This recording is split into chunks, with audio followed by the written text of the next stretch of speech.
বিসমিল্লাহির রহমানির রহিম।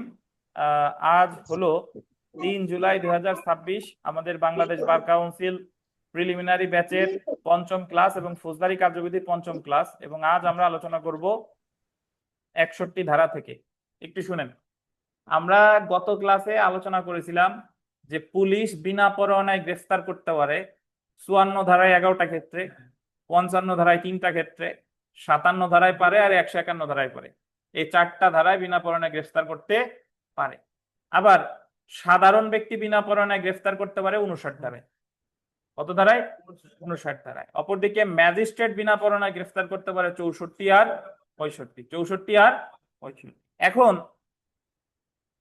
পুলিশ যারে বিনা পরোয়ানায় গ্রেফতার করলো, পুলিশ ওই লোকটারে গ্রেফতার করে কি করবে? ধরেন বিনা পরোয়ানা মানে ওয়ারেন্ট ছাড়া গ্রেফতার করছে। এখন ওয়ারেন্ট ছাড়া গ্রেফতার করতে পুলিশ করছে, ধরেন রাস্তা থেকে করছে। এখন ওই লোকটারে কোথায় নিয়ে যাবে? এটার প্রথম ব্যাখ্যা দিছে ফৌজদারি কার্যবিধি 60 ধারায়, সেকশন 60। ওই জায়গা বলছে যে থানার ভারপ্রাপ্ত কর্মকর্তার কাছে নেবে অথবা ম্যাজিস্ট্রেটের কাছে নেবে। তাহলে 60 ধারায় বলছে যে যারে বিনা পরোয়ানায় গ্রেফতার করছে তারে পুলিশ কোথায় নিবে? থানায় নিবেন, এলাকার কাছে, ম্যাজিস্ট্রেটের কাছে। এটাও অফ করে দেন, খালি ওইটা চলো। দেখেন, ম্যাজিস্ট্রেটের কাছে নেবে অথবা থানায় নেবে। আর 61 ধারায় ওই কথাটারে আর একটু ব্যাখ্যা দিছে। বলছে যে পুলিশ যদি কাউকে বিনা পরোয়ানায় গ্রেফতার করে, তাহলে পুলিশ থানায় তারে সর্বসাকুল্যে রাখতে পারবে 24 ঘন্টা। কত ঘন্টা? 24 ঘন্টা। এটা বলছে 61 ধারায় 24 ঘন্টার মধ্যে রাখতে পারবে। 24 ঘন্টার মধ্যে তারা হাজির করতে হবে নিকটতম জুডিশিয়াল ম্যাজিস্ট্রেটের কাছে। ধরেন এই যে আমাদের গোপালগঞ্জ সদর থেকে যদি কাউরে বিনা পরোয়ানায় গ্রেফতার করে, তো তারে গোপালগঞ্জ থানায় রাখতে পারবে কতক্ষণ? 24 ঘন্টা। এর মধ্যে নিয়ে যেতে হবে কোথায়? ম্যাজিস্ট্রেটের কাছে। এখন ম্যাজিস্ট্রেটের কাছে নিতে দেখা হলো 5 ঘন্টা লাগছে, তাহলে পুলিশকে 19 ঘন্টা রাখবে না? ওই 24 ঘন্টা ব্যতীত 5 ঘন্টা ম্যাজিস্ট্রেটের কাছে নিতে যা লাগার লাগুক, কিন্তু পুলিশ রাখতে পারবে কতক্ষণ? 24 ঘন্টা। বুঝছেন? এখন 24 ঘন্টার মধ্যে ম্যাজিস্ট্রেটের কাছে নিছে। এখন পুলিশের যদি মনে হয় যে এই লোক অপরাধ করেছে এবং পুলিশের আরো ওই লোককে আরো জিজ্ঞাসাবাদ করা দরকার, থানায় রেখে তারে আরো জিজ্ঞাসাবাদ করা দরকার, কিন্তু 24 ঘন্টার বেশি তো রাখতে পারে নাই। এখন পুলিশের যদি ওই লোককে পুলিশের হেফাজতে নেওয়ার দরকার হয়, তাহলে পুলিশ ম্যাজিস্ট্রেটের কাছে গিয়ে আবেদন করবে। এই যে আবেদনটা করে এটার বলে রিমান্ডের আবেদন। কি বলেন? রিমান্ড। রিমান্ড মানে হলো ফিরিয়ে দেওয়া বা ফিরিয়ে নেওয়া। তাহলে রিমান্ড শব্দের অর্থ টু সেন্ড ব্যাক, মানে ফিরিয়ে দেওয়া। তাহলে ফিরিয়ে দিচ্ছে কার কাছ থেকে? ম্যাজিস্ট্রেট ফিরিয়ে দিবে কার কাছে? পুলিশের কাছে। ম্যাজিস্ট্রেট ফিরিয়ে দিবে পুলিশের কাছে। হ্যাঁ আমিনুর সাহেব, জি। আমি তো লিঙ্ক দিছি, কেন পারেন নাই বলেন তো? জি। তো তাহলে যে কথা বলতেছিলাম, যে আপনার পুলিশের 24 ঘন্টা রাখতে পারছে, ম্যাজিস্ট্রেটের কাছে হাজির করলো। পুলিশ যদি মনে করে ওই লোকরে আরো জিজ্ঞাসাবাদ করা দরকার, তাহলে পুলিশ ম্যাজিস্ট্রেটের কাছে যে আবেদন করবে এটারে বলে কি? রিমান্ডের আবেদন। এবং ম্যাজিস্ট্রেট ওই লোককে পুলিশের কাছে ফেরত পাঠাইতে পারে সর্বোচ্চ 15 দিনের জন্য। কতদিন? সর্বোচ্চ 15 দিন। অর্থাৎ বর্তমানে রিমান্ডে পাঠাইতে পারে সর্বোচ্চ কত দিনের জন্য? 15 দিন। বুঝতে পারছেন?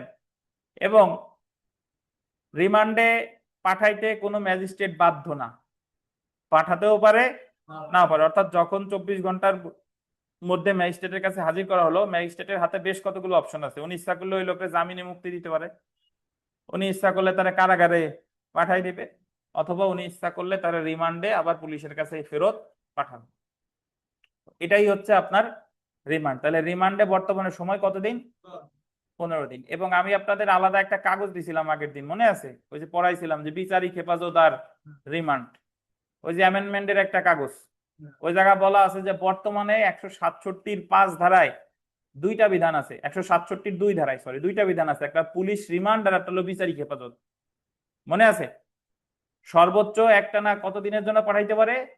15 দিন। আর 15 দিনের বেশি রাখার ক্ষমতা এখন আর নাই। এর বেশি রাখতে পারে কোথায়?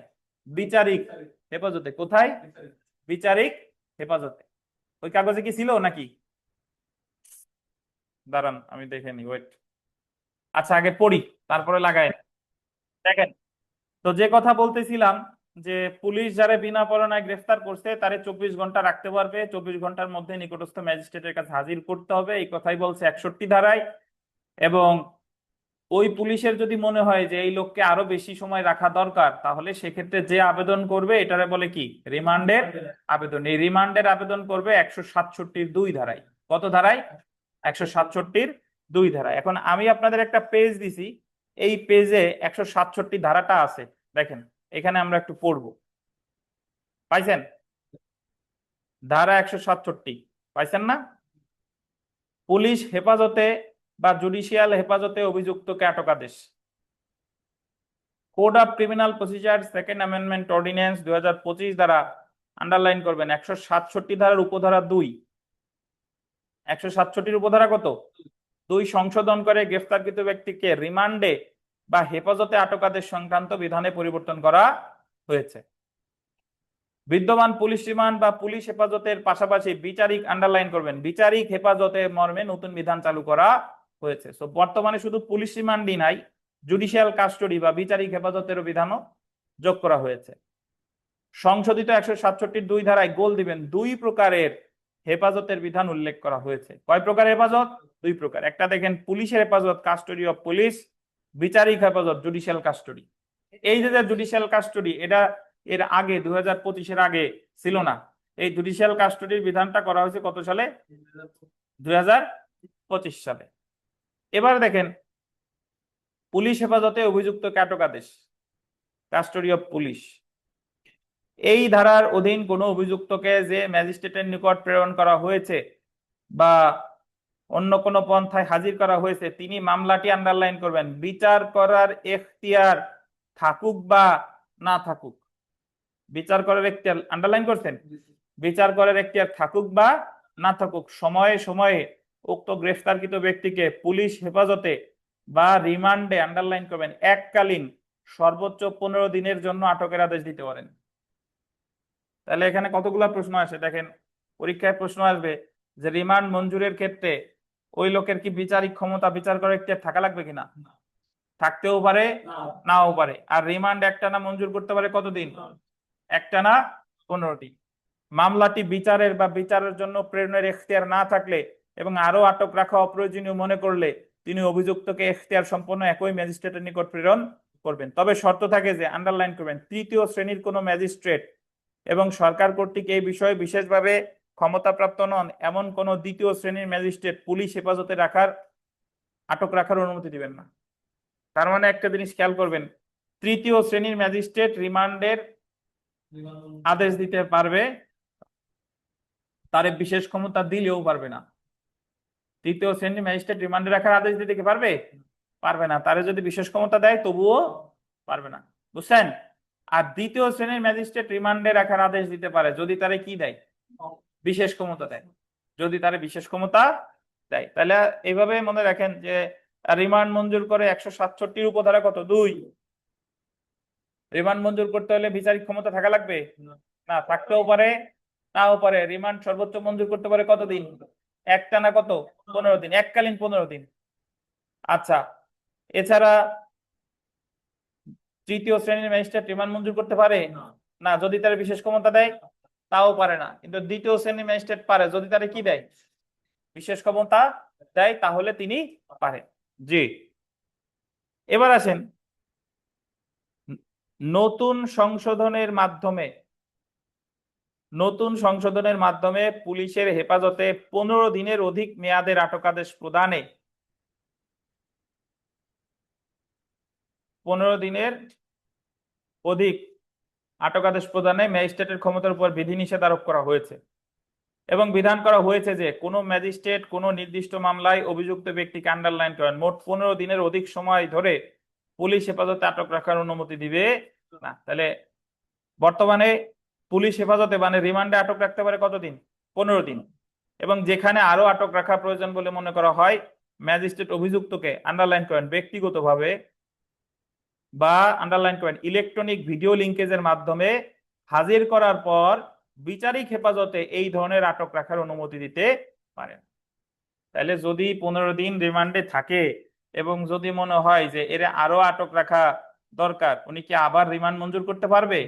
আর পারবে না। কিন্তু উনি বিচারিক হেফাজতে পাঠাইতে পারেন। বিচারিক হেফাজত মানে বিচারকের হেফাজতে থাকবে, পুলিশের হেফাজতে আর থাকবে না। এখন এই বিচারিক হেফাজতে এটা ভিডিও লিঙ্কেজ, মানে এই যে জুমে দেখতেছে আসামিরে, অথবা ব্যক্তিগতভাবে সরাসরি স্যারে তারে গিয়ে দেখতেছে, যে কোনো ভাবে হতে পারে। তবে পুলিশের কাছে রিমান্ড সর্বোচ্চ কতদিন? 15 দিন। এই অধ্যায়ের উদ্দেশ্য পূরণকল্পে আন্ডারলাইন করবেন, বিচারিক হেফাজত বলতে তদন্তের সময় বা ম্যাজিস্ট্রেট বা আদালতের আদেশে কোনো অভিযুক্তকে পুলিশ হেফাজত ব্যতীত, আন্ডারলাইন করেন, কারাগারে বা অন্য কোনো হেফাজতে আটক রাখাকে বোঝায়। তাহলে বিচারিক হেফাজত বলতে কোথায় আটক রাখা বোঝায়? কারাগারে অথবা অন্য কোথাও, কিন্তু পুলিশের কাছে না, কারাগারে অথবা অন্য কোথাও। এবার দেখেন নতুন বিধান করছে কি, হেফাজতে হস্তান্তরের আগে অভিযুক্তকে মেডিকেল অফিসার কর্তৃক পরীক্ষা করা। 167(2) ক আন্ডারলাইন করেন। মানে 167 উপধারা 2 এর অধীনে পুলিশ হেফাজতে অভিযুক্ত ব্যক্তিকে আটক রাখার অনুমতি প্রদানকারী একজন ম্যাজিস্ট্রেট অভিযুক্ত ব্যক্তিকে হেফাজতে, আন্ডারলাইন করেন, হস্তান্তর করার পূর্বে নিকটতম গোল্ডেন সরকারি হসপিটালের একজন মেডিকেল অফিসার দ্বারা অভিযুক্তকে পরীক্ষা করার নির্দেশ দিতে পারেন। বর্তমানে রিমান্ডে পাঠানোর আগে আসামির একবার স্বাস্থ্য পরীক্ষা করার নির্দেশ দিতে পারেন, এবং পুলিশ হেফাজতের মেয়াদ শেষ হওয়ার পর অভিযুক্ত ব্যক্তিকে অপ্রয়োজনীয় বিলম্ব ছাড়াই ম্যাজিস্ট্রেটের সামনে হাজির করতে হবে। যদি রিমান্ডের মেয়াদ শেষ হয়ে যায় তাহলে হাজির করতে হবে কার কাছে? ম্যাজিস্ট্রেটের কাছে। কত সময়ের মধ্যে? কোনো বিলম্ব ছাড়া, যত দ্রুত পারা যায়। যদি এই ধরনের হাজিরার পর অভিযুক্ত ব্যক্তির, আন্ডারলাইন করেন, শরীরে কোনো আঘাতের চিহ্ন দেখা যায়, শরীরে কি দেখা যায়?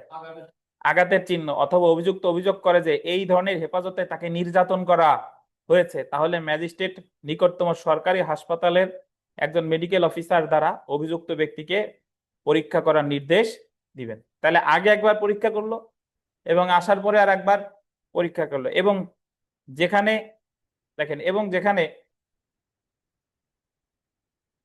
মেডিকেল রিপোর্ট প্রকাশ পায় যে পুলিশ হেফাজতে অভিযুক্ত ব্যক্তিকে নির্যাতন করা হয়েছে, ম্যাজিস্ট্রেট আইন অনুসারে পদক্ষেপ নেবেন। এবং যদি এরকম হয় যে আগের মেডিকেল রিপোর্টের সাথে বর্তমান মেডিকেল রিপোর্টের পার্থক্য আছে, আগে যখন মেডিকেল রিপোর্ট ছিল তার শরীরে কোনো আঘাতের চিহ্ন ছিল না, কোনো নির্যাতনের চিহ্ন ছিল না, কিন্তু বর্তমানে আঘাতের চিহ্ন আছে, তাহলে ম্যাজিস্ট্রেট পুলিশের বিরুদ্ধে কি নেবেন? ব্যবস্থা নেবেন। কিন্তু 2025 সালের সংশোধনীর আগে এই বিধিবিধান কিন্তু ছিল না, বুঝছেন?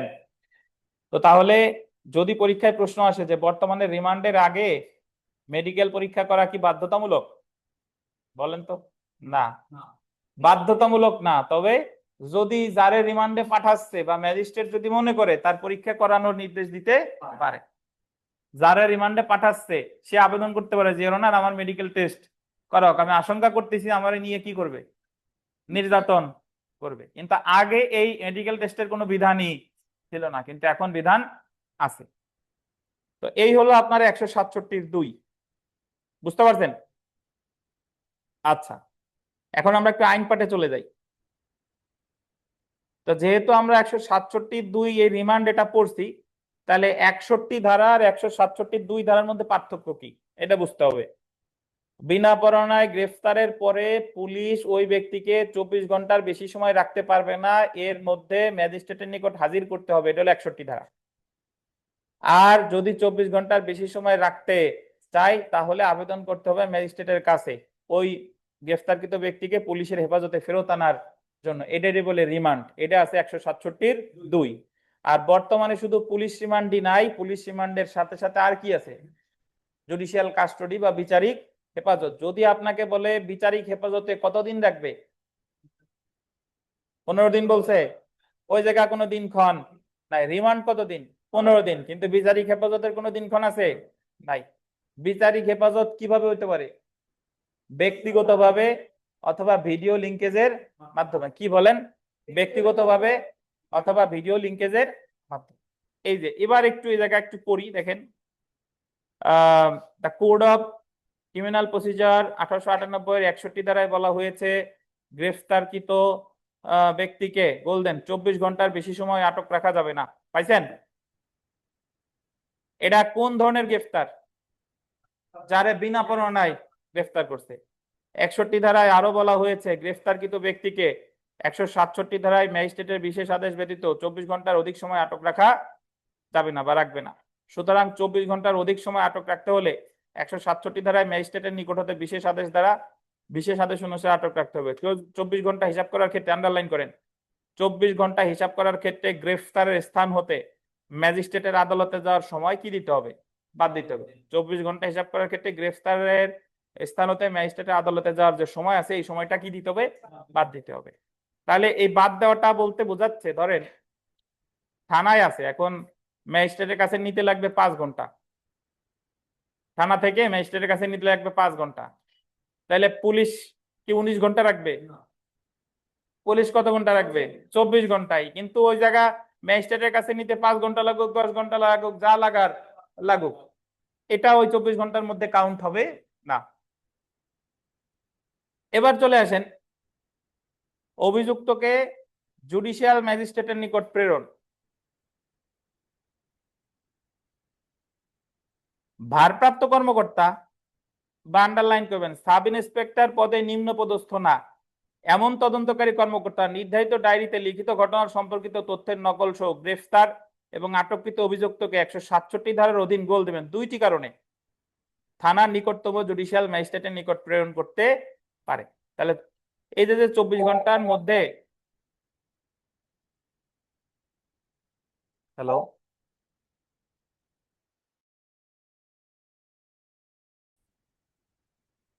আচ্ছা দেখেন, তো 167 ধারার অধীন গোলদেন 2টি কারণে থানার নিকটতম জুডিশিয়াল ম্যাজিস্ট্রেটের নিকট প্রেরণ করতে পারে। মানে মানে ম্যাজিস্ট্রেটের কাছে পাঠায় কয়টা কারণে?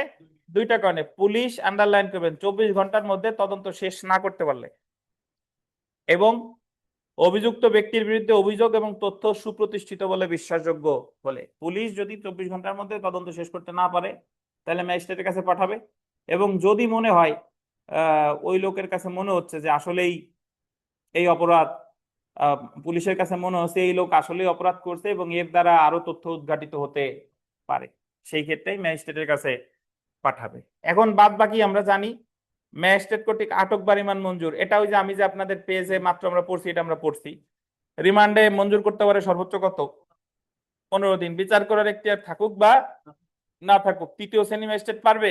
পারবে না। দ্বিতীয় শ্রেণী ম্যাজিস্ট্রেট পারবে? পারবে, যদি তারে কি দেয়? বিশেষ ক্ষমতা দেয়। আর বর্তমানে রিমান্ডের সাথে সাথে আরেকটা যোগ হয়েছে, সেটা কি? জুডিশিয়াল কাস্টডি অথবা বিচারিক হেফাজত। জুডিশিয়াল কাস্টডি অথবা কি বিচারিক হেফাজত। বুঝতে পারছেন?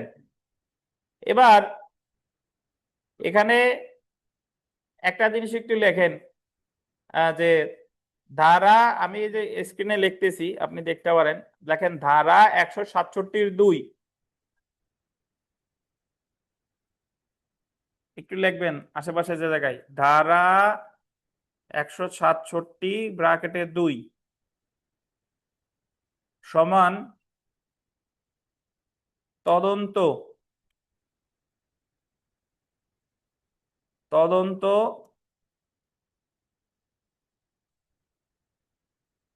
পর্যায়ে রিমান্ড। 167(2) এটা হলো কোন পর্যায়ে রিমান্ড? তদন্ত পর্যায়ে। এবং নিচে লেখেন ধারা 344 এটা লেখেন বিচারিক পর্যায়ে রিমান্ড। তাহলে রিমান্ডের অ্যাকচুয়ালি যদি ওই মামলাটা তদন্ত পর্যায়ে থাকে তাহলে রিমান্ড আছে কত ধারায়? 167(2). আর বিচারিক পর্যায়ে রিমান্ড যখন মামলাটা চার্জ গঠন হয়ে গেছে, সাক্ষ্য গ্রহণ হয়েছে, এই পর্যায়ে রিমান্ড আছে কততে? 344। বুঝেছেন? তবে এখানে একটা স্টার দিয়ে আরেকটা কথা লেখেন যে রিমান্ড শব্দটির উল্লেখ আছে 344 ধারায়। রিমান্ড শব্দটির উল্লেখ আছে 344 ধারায়। বুঝছেন? তাইলে আমার মনে রাখতে হবে যে যদি আপনাকে বলে যে তদন্ত পর্যায়ে রিমান্ড 167(2), বিচারিক পর্যায়ে রিমান্ড 344, আর রিমান্ড শব্দটির উল্লেখ আছে 344 ধারায়। বুঝেছেন? এখন আমরা একবারে ডান সাইডে আসেন, জেনে রাখা ভালো সর্বোচ্চ বা সর্বসাকল্যে 15 দিনের রিমান্ড বা পুলিশ হেফাজতে রিমান্ডের আদেশ দিতে পারে, এটা তো আমরা জানি নাকি। এবার এখানে একটা কথা আছে, সর্বোচ্চ তদন্তের মেয়াদ 120 দিন, এটা নির্দেশনামূলক বাধ্যতামূলক না। এটা একটু আমরা পড়ি, এই যে নিচে চলে আসেন, 120 দিনের মধ্যে তদন্ত শেষ না হলে 167(5)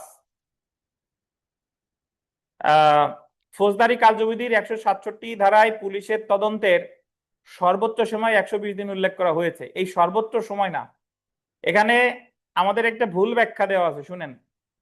পুলিশের তদন্তের আগে কোনো সর্বোচ্চ সীমা ছিল না, তবে 167(5) বলছে যে যদি 120 দিনের মধ্যে তদন্ত শেষ না হয় তাহলে যদি আসামি কারাগারে থাকে তাহলে জামিনে মুক্তি দিতে পারে। কিন্তু 167(5) এই কথা বলে নাই যে তদন্ত শেষ করতে হবে 120 দিনের মধ্যে, এটা কখনো বলে নাই। এই জায়গার ল্যাঙ্গুয়েজটা এরকম, কিন্তু বাস্তবে এরকম না। 167(5) হলো যে যদি 120 দিনের মধ্যেও তদন্ত শেষ না হয় তাহলে আসামিকে জামিনে মুক্তি দেওয়া যাবে, কিন্তু তার মানে এই না যে তদন্তের সর্বোচ্চ সীমা 120 দিন। বুঝেন কিনা? এখানে একটু লিখে রাখেন যে 173 খ ধারা অনুসারে, লেখেন 173 খ ধারা অনুসারে তদন্তের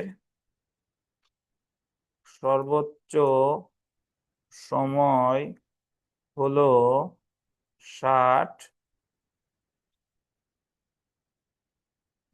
কার্যদিবস বা কর্মদিবস, যাই বলেন না কেন।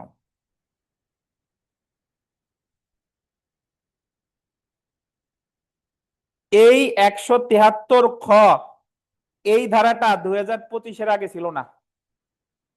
এখন আপনারা অনেকে কনফিউশনে থাকেন যে তদন্তের সময় 167(5) বললো 120 দিন, আবার 173 খতে বললো 60 কার্য দিবস, তাহলে সঠিক কোনটা? ভাই সঠিক দুইটাই। তদন্তের সর্বোচ্চ সময় 60 কর্মদিবস বা কার্য দিবস, এটা হলো 173 খ। ধরেন 60 কার্য দিবসের মধ্যে শেষ করতে পারে নাই, পুলিশের ব্যর্থতা, তাহলে পুলিশ যদি শেষ করতে না পারে পুলিশের বিরুদ্ধে বিভাগীয় অ্যাকশন নেওয়া হবে। এভাবে তদন্ত চলতে চলতে চলতে চলতে দেখা গেল 120 দিন হয়ে গেছে, তদন্ত শেষ হয় নাই, তাহলে আসামি জামিনের সুবিধা পেতে পারে। বুঝতে পারছেন? এখন তদন্ত তো আপনার 1000 দিন হইলেও শেষ না হইতে পারে, এটা ওই অফিসারের ব্যর্থতা। সাগর রুনি হত্যার মামলা তদন্ত শেষ হয়েছে? হয় নাই। সালমান শাহ হত্যা মামলা তদন্ত শেষ হয়েছে? হয় নাই, সেই 1996 সালের মামলা, এখনো তদন্ত শেষ হয় নাই। তাহলে আপনারা পরিষ্কার ভাবে বুঝে নিবেন যে যদি বলে তদন্তের সর্বোচ্চ সীমায় কতদিন, সর্বোচ্চ সীমা কত? 60 কার্য দিবস, 60 কার্য দিবস। আর যদি বলে তাহলে 120 দিন কি? 167(5) ধারায় বলছে যে 120 দিনের মধ্যে যদি শেষ না হয় তাহলে অভিযুক্ত ব্যক্তি জেলখানায় থাকলে জামিনের কি হকদার, সে আবেদন করতে পারে যে অনার যেহেতু আমার তদন্ত শেষ হয় নাই তাহলে আমার জামিনে মুক্তি দেওয়া হোক। বুঝছেন? কিন্তু 167(5) কখনোই বলে নাই যে তদন্ত 120 দিনের মধ্যেই শেষ করতে হবে, ওই জায়গায় জাস্ট বলছে যে এত দিনের মধ্যে শেষ না হলে জামিন পেতে পারে। তো তাহলে এখানে দেখেন ফৌজদারি কার্যবিধির 167 ধারায় পুলিশের তদন্ত সর্বোচ্চ সময় 120 দিন, এটা অ্যাকচুয়ালি সঠিক না।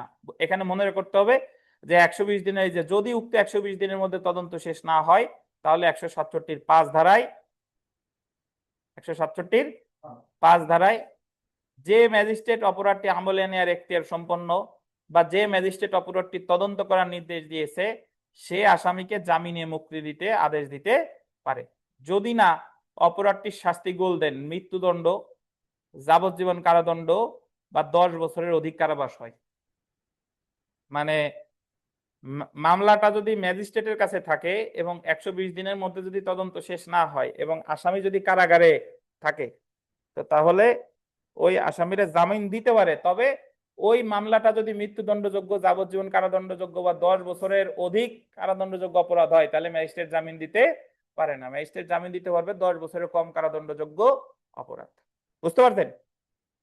অপরদিকে দায়রা আদালত তার সন্তুষ্টি অনুযায়ী মৃত্যুদণ্ডে দণ্ডনীয় অপরাধ, যাবজ্জীবন কারাদণ্ডে দণ্ডনীয় অপরাধ বা 10 বছরের অধিক কারাদণ্ডে দণ্ডনীয় অপরাধের ক্ষেত্রে জামিনে মুক্তি দিতে পারে। তবে দায়রা আদালত সকল ক্ষেত্রেই কি দিতে পারে? জামিনে মুক্তি দিতে পারে। তাহলে ম্যাজিস্ট্রেট আদালত জামিনে মুক্তি দিতে পারে সর্বোচ্চ 10 বছরের নিচে, 10 বছরের নিচে কারাদণ্ডযোগ্য অপরাধের ক্ষেত্রে পারে। তাহলে একটা কথা বলেন তো, যে একজন ব্যক্তি খুন করছে, এখন সে কারাগারে আছে, 120 দিনের মধ্যে তদন্ত শেষ হয় নাই, ওই মামলা ম্যাজিস্ট্রেট কোর্টে এখনো আছে, আমলি আদালতে আছে। বলেন তো, ম্যাজিস্ট্রেটের কাছে যদি বলে যে 120 দিনের মধ্যে তদন্ত শেষ হয় নাই, আমার জামিন দেন, ম্যাজিস্ট্রেট জামিন দিতে পারবে? পারবে না, কারণ হত্যা মামলার শাস্তি তো মৃত্যুদণ্ড, আর মৃত্যুদণ্ডযোগ্য অপরাধ উনি জামিন দিতে পারবে? পারবে না। 167(5)-এ পারবে না। এখন আপনার মনে আবার প্রশ্ন জিজ্ঞাসা করবে যে স্যার, তাইলে উনি কি কোনোদিন জামিন পাবে না? জামিন পাবে, বাট এই গ্রাউন্ডে পাবে না। 167(5)-এর যে গ্রাউন্ড, যে এতদিনের মধ্যে তদন্ত শেষ হয় নাই, এই গ্রাউন্ডে উনি জামিন পাবে না। দেখেন, অর্থাৎ 120 দিনের মধ্যে পুলিশ কোনো অপরাধের তদন্ত শেষ না করতে পারলে এখতিয়ার সম্পন্ন ম্যাজিস্ট্রেট মৃত্যুদণ্ডে দণ্ডনীয় অপরাধ, যাবজ্জীবন কারাদণ্ডে দণ্ডনীয় কোনো অপরাধ বা যে অপরাধের শাস্তি 10 বছরের বেশি, সেই অপরাধ ছাড়া অন্যান্য অপরাধের ক্ষেত্রে আসামিরে জামিনে মুক্তি দিতে পারে। কিন্তু 120 দিনের মধ্যে তদন্ত শেষ না হলে, যদি 120 দিনের মধ্যে তদন্ত কি শেষ না হয়, তাহলে দায়রা আদালত সকল ধরনের অপরাধের ক্ষেত্রে জামিনে মুক্তি দিতে পারে। কিন্তু এই ক্ষেত্রে জামিনে মুক্তি দেওয়া আদালতের বিবেচনামূলক ক্ষমতা। অর্থাৎ জামিন, আপনি জেলখানায় আছেন বলেই যে আপনারে জামিন দিবে, এটা আপনি এটারে অধিকার হিসেবে দাবি করতে পারেন না। মুক্তি দিবে কি দিবে না, এটা কার ক্ষেত্রে প্রযোজ্য? আদালতের বিবেচনামূলক ক্ষমতা। এখানে একটা কথা লেখেন, 167(5) ধারার বিধান, 167(5) ধারার বিধান দণ্ডবিধির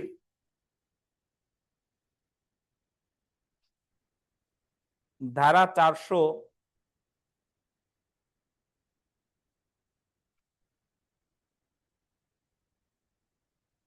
ও 401-এর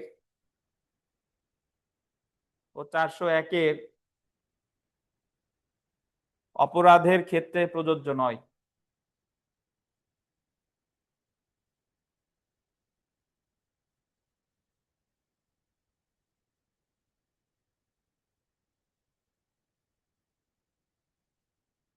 ও 401-এর অপরাধের ক্ষেত্রে প্রযোজ্য নয়। এটার অর্থ হলো যে আপনার এই যে যে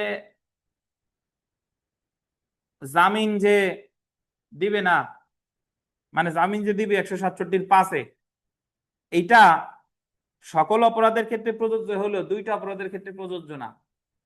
একটা হলো দণ্ডবিধি 400 ধারা আর 401 ধারা। 400 ধারায় আছে ডাকাত দলের সদস্য, 400 ধারায় আছে কি ডাকাত দলের সদস্য, আর 401-এ আছে চোর দলের সদস্য। বুঝছেন?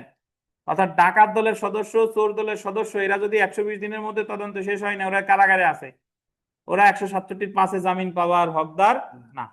কারণ যদি বলেন স্যার ওরা কোনোদিনই জামিন পাবে না, পাবে, অন্য ধারাই পাবে, কিন্তু 167(5)-এর সুবিধা তারা পাবে না। বুঝছেন? তো জেনে রাখা ভালো। এখানে দেখেন, এখানে খুবই গুরুত্বপূর্ণ দুইটা কথা আছে, যে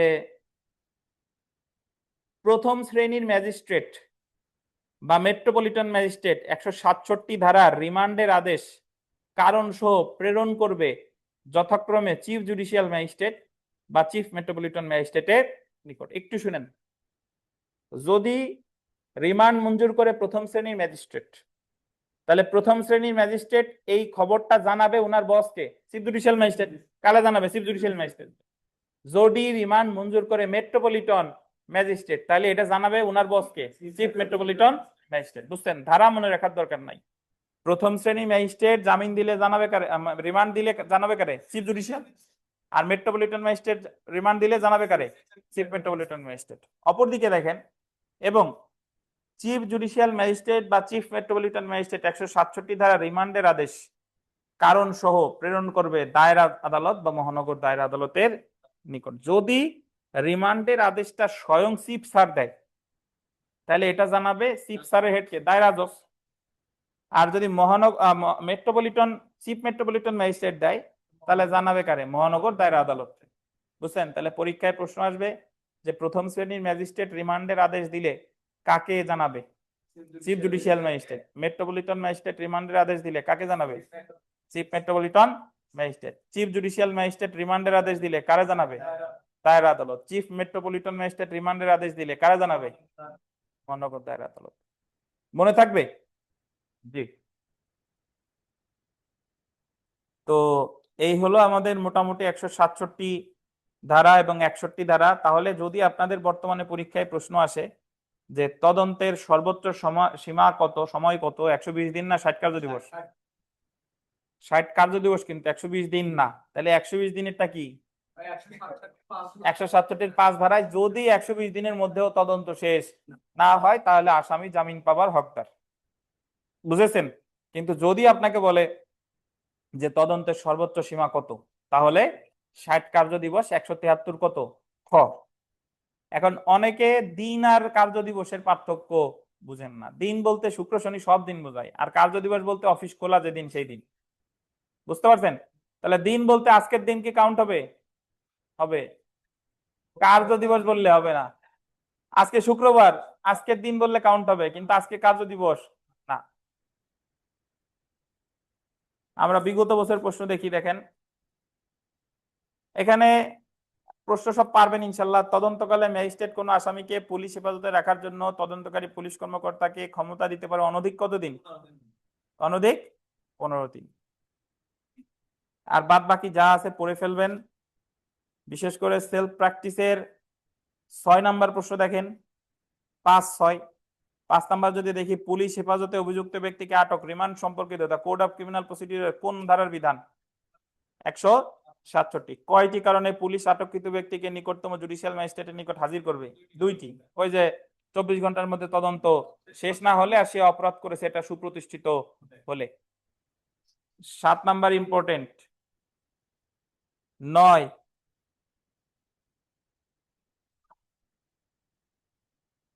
13, 15, 17 নাম্বারটা দেখেন। ফৌজদারি কার্যবিধির 167-5 ধারার বিধান, অর্থাৎ 120 দিনের মধ্যে তদন্ত শেষ না হলে আসামিকে জামিনে মুক্তি দিতে হবে, এই বিধানটি প্রযোজ্য হবে না।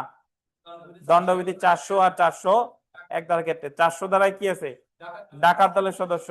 আর 401-এ চোর দলের সদস্য। 18,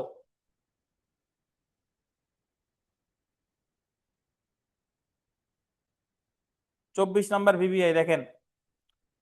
ফৌজদারি কার্যবিধির 167 ধারায় চিফ মেট্রোপলিটন ম্যাজিস্ট্রেট বা চিফ জুডিশিয়াল ম্যাজিস্ট্রেট কোনো আটক আদেশ দিলে উক্ত আদেশের বিষয় সে রিপোর্ট করবে কার কাছে? মহানগর দায়রা জজ অথবা দায়রা জজের নিকট। আচ্ছা, আমাদের একটু বিরতি, আমরা নামাজ পড়ে আসি, তারপরে আমরা হাজির হতে বাধ্য করার যে প্রক্রিয়া এটা শুরু করব ইনশাল্লাহ।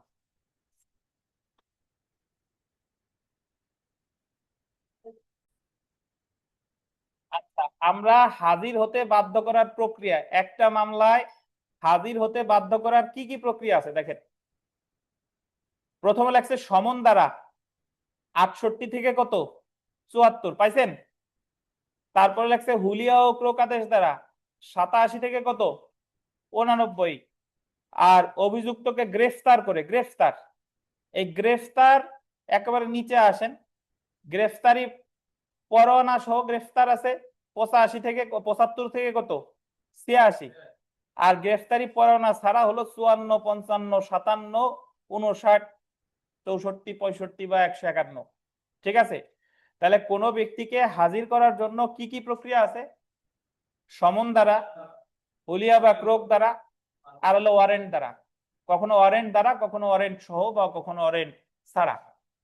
তা আমরা পরের পেজে চলে এসে আসেন। পরের পেজে সমন। সমন আছে দেখেন 68 থেকে 74 এবং 94 থেকে কত 95। প্রথমে আমার কথা শুনেন, একেবারেই আপনাদের মানে খুঁটিনাটি সহকারে শিখাই যে সমন আর ওয়ারেন্টের মধ্যে পার্থক্য কি।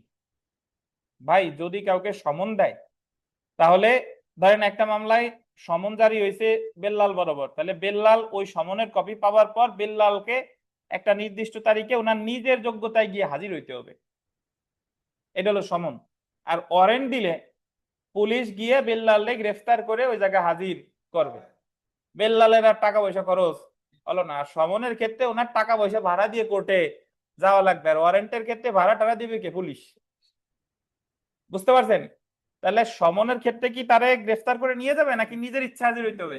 নিজের ইচ্ছা। ওয়ারেন্টের ক্ষেত্রে পুলিশ তারে নিয়ে যাবে। এই হলো সমন আর ওয়ারেন্টের মধ্যে পার্থক্য। এবার দেখেন ফৌজদারি কার্যবিধি অনুযায়ী বলতেন সমন দুই ধরনের হতে পারে। সমন কয় ধরনের? দুই ধরনের। একটা দেখেন, কোন ব্যক্তিকে হাজির হওয়ার জন্য সমন 68 থেকে 74।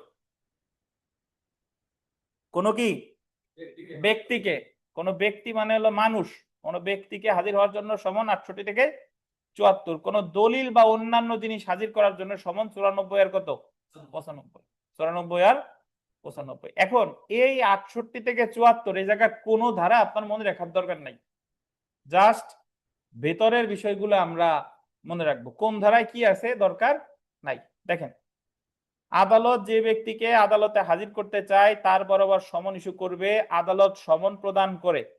সমন আন্ডারলাইন করবেন পুলিশ অফিসার কর্তৃক, বা আন্ডারলাইন করবেন সরকার কর্তৃক নিয়োগকৃত ব্যক্তি বা কোনো সরকারি কর্মচারী কর্তৃক জারি হবে। তাহলে সমন পুলিশ অফিসার জারি করতে পারে বা সরকার কর্তৃক নিয়োগকৃত অন্য কেউ জারি করতে পারে। যার বরাবর সমন জারি করা হয় সম্ভব হলে তার নিকট ব্যক্তিগতভাবে গোলদেন সমনের একটি কপি দিয়ে আসতে হবে। তাহলে যার বরাবর সমন জারি করা হলো তার সমনের কয়টা কপি দিবেন? কয়টা কপি? একটা। তারপরে দেখেন, সমনে তলবী ব্যক্তিকে পাওয়া না গেলে তার পরিবারের সাবালক পুরুষ শব্দটা কেটে দেন। বর্তমানে আর সাবালক ব্যক্তি হবে, শুধু পুরুষ নাই। আগে 2025 সালের আগে এ জায়গা ছিল সাবালক পুরুষ ব্যক্তি, আর এখন আর সাবালক পুরুষ না, সাবালক যে কোনো ব্যক্তি।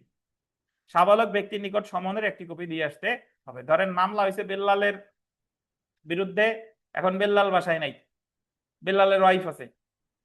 তা বেল্লালের ওয়াইফ যদি সাবালক হয় ওনার কাছে সমন কি দেওয়া যাবে, কিন্তু আগে কি দেওয়া যেত? আগে থাকা লাগতো কে? সাবালক পুরুষ। কিন্তু বর্তমানে আর সাবালক পুরুষ কথাটা নাই। 2025 সালের সংশোধনীতে কি করেছে? এখন সাবালক ব্যক্তি। এবং এখানে একটু লিখে রাখেন সিপিসি তেও সাবালক যে কোনো ব্যক্তি। সিপিসি হাইপেন দিয়ে লেখেন সাবালক যে কোনো ব্যক্তি। Code of civil procedure, CPC তেও সাবালক যে কোনো ব্যক্তি। তাহলে এখন মনে রাখা সহজ হয়েছে যে আপনি দেওয়ানি মামলা হোক আর ফৌজদারি মামলা হোক, যদি সমন দেয় এবং তলবী ব্যক্তিকে যদি খুঁজে না পাওয়া যায় তাহলে কারে দিবে? ওনার পরিবারের সাবালক যে কোনো ব্যক্তি। বোঝা গেল? এবার আমি আপনাদের একটা পেজ দিছি না একটু আগে, ওই পেজটা হাতে নেন।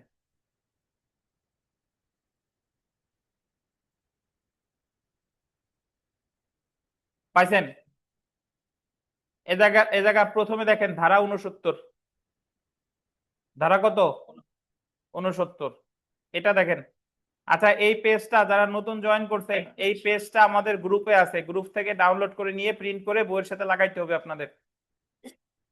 ইলেকট্রনিক মাধ্যমে সমন জারি, code of criminal procedure second amendment ordinance 2025 দ্বারা 69 ধারার উপধারা 3 এর উপধারা 4 নতুন করে যুক্ত করে নিম্নলিখিত বিধান করা হয়েছে। আদালত পূর্ববর্তী ধারাগুলোতে উল্লেখিত সমন জারি পন্থাসমূহের অতিরিক্ত হিসেবে নির্দেশ মতে পারে যে সমনটি আন্ডারলাইন করেন ইলেকট্রনিক মাধ্যমে।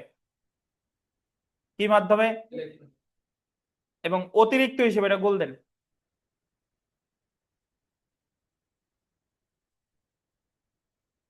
আগে যে পন্থা পড়ছি যে পুলিশ দিবে বা কোনো ব্যক্তি দিবে, সেটা তো দিবেই ইন এডিশন টু, মানে ওটার অতিরিক্ত হিসেবে, মানে ওটার সাথে সাথে ইলেকট্রনিক মাধ্যমে, যেমন short message service SMS, MS হয়ে গেছে এসএমএস হবে, এসএমএস। শর্ট মেসেজ সার্ভিস কি হবে? এসএমএস। ভয়েস কল, তাৎক্ষণিক বার্তা পরিষেবা ইলেকট্রনিক মেইলের মাধ্যমে জারি করার এবং এই ধরনের পরিষেবার প্রমাণ রেকর্ড সহ সংরক্ষণ করতে হবে। তাহলে যদি আপনাকে বলে যে 2025 সালের সংশোধনীতে কিসের মাধ্যমে সমন জারির বিধান করা হয়েছে? Short message service, phone call, এগুলোর মাধ্যমে নাকি? এটা 2025-এর আগে ছিল না। এটা কি পরিবর্তে নাকি অতিরিক্ত হিসেবে? পরিবর্তে আর অতিরিক্ত হিসেবে কিন্তু এক না।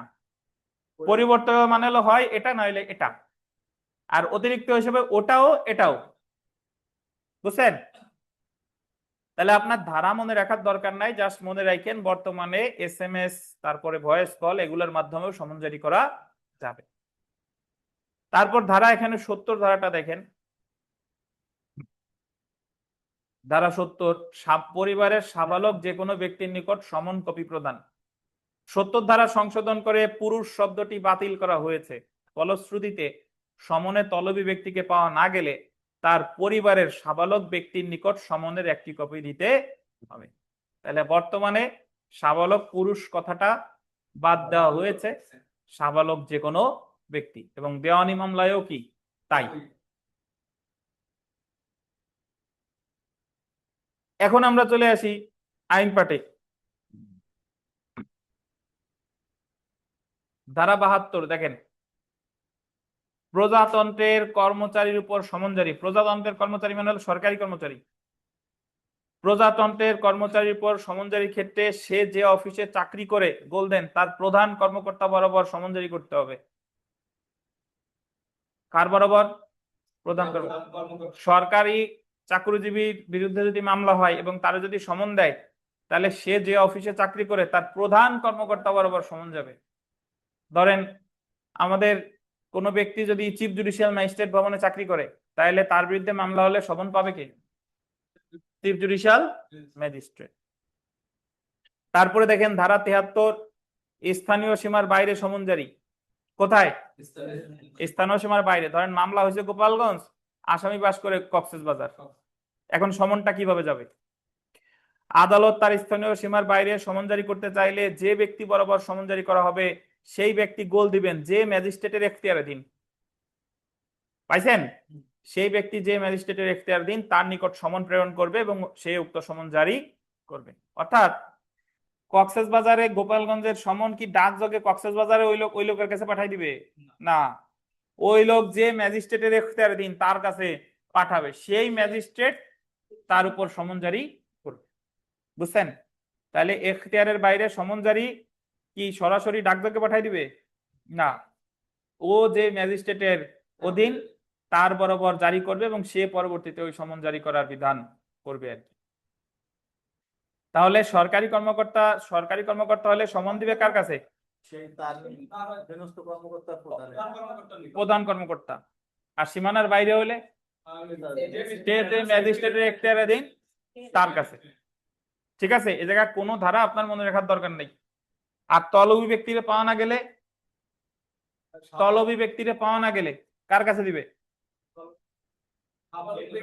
যে কোনো সাবালক ব্যক্তি। যে কোনো সাবালক ব্যক্তি। আনিস, আপনি কি সাবালক? ধরেন মাইক্রোফোন নেন, ওনারা দেন দি। আনিস বলেন 2025 সালে সমন সংক্রান্ত কি কি সংশোধনী আসছে? কেবল পড়াইছি, দেখি পারেন কিনা। 2025 সালে সমন সংক্রান্ত কি কি সংশোধনী আসছে বলেন। স্যার সংশোধনী আসছে যেমন SMS। হ্যাঁ, SMS এ কি করবে?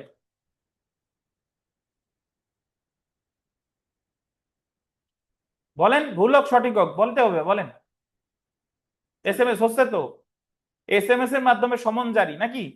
আগে এটা ছিল না, আর একটা কি বলেন? স্যার মনে আসতেছে না স্যার। আশানবিক বলেন। স্যার আগে ছিল সাবালক যে কোনো ব্যক্তির কাছে সম্বন্ধিত আগে ছিল সাবালক পুরুষ, পুরুষ, আর আর এখন এখন কি? হলো যে কোনো ব্যক্তির কাছে সাবালক যে কোনো ব্যক্তির কাছে দেওয়া যাবে নাকি? জি স্যার, দেওয়ানিতেও কি একই একই বিধান? দেওয়ানিতেও একই একই বিধান। ধন্যবাদ, দেন।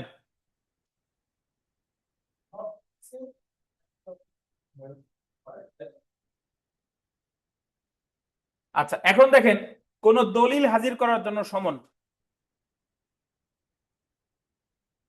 ধারা কত? 94। কোন দলিল হাজির করার জন্য সমন। তদন্ত, অনুসন্ধান, বিচার বা অন্য কোনো কার্যক্রমের জন্য প্রয়োজনীয় কোনো দলিল হাজির করার জন্য, এটা আন্ডারলাইন করেন। তদন্ত, অনুসন্ধান, বিচার, তদন্ত, অনুসন্ধান, বিচার বা অন্য কোনো কার্যক্রমের জন্য প্রয়োজনীয় কোনো দলিল হাজির করার জন্য আদালত সমন ইস্যু করতে পারে বা থানার ভারপ্রাপ্ত কর্মকর্তা লিখিত আদেশ দিতে পারে। সুতরাং 94 ধারায় সমন জারি করে বা থানার ভারপ্রাপ্ত কর্মকর্তা লিখিত আদেশ দ্বারা দলিল উপস্থাপন করার আদেশ দিতে পারে। তাহলে কোন দলিল হাজির করার জন্য 94 ধারায় আদালত সমন দিতে পারে অথবা থানার ভারপ্রাপ্ত কর্মকর্তা লিখিত আদেশ দিতে পারে। তবে দেখেন, থানার ভারপ্রাপ্ত পুলিশ কর্মকর্তা নিম্নলিখিত দলিল উপস্থাপন করার জন্য লিখিত আদেশ দিতে পারে না। তবে এই জায়গায় বলছে যে থানার ভারপ্রাপ্ত কর্মকর্তা নিম্নলিখিত জিনিস হাজির করার জন্য লিখিত আদেশ দিতে পারে না। কি কি জিনিস? ব্যাংকের হেফাজতে আছে এমন দলিল। যদি কোনো দলিল কোনো ব্যাংকের হেফাজতে থাকে তাহলে ওসি সাহেব ওইটা হাজির করার জন্য সমন দিতে পারবে না। আদালত পারবে, কিন্তু ওসি সাহেব পারবে না। বা কোনো ব্যক্তির ব্যাংক হিসাব সম্পর্কিত দলিল, তাহলে ব্যাংকের হেফাজতে কিছু থাকলে বা ব্যাংক হিসাব সম্পর্কিত দলিল কে হাজির করার নির্দেশ দিতে পারবে না?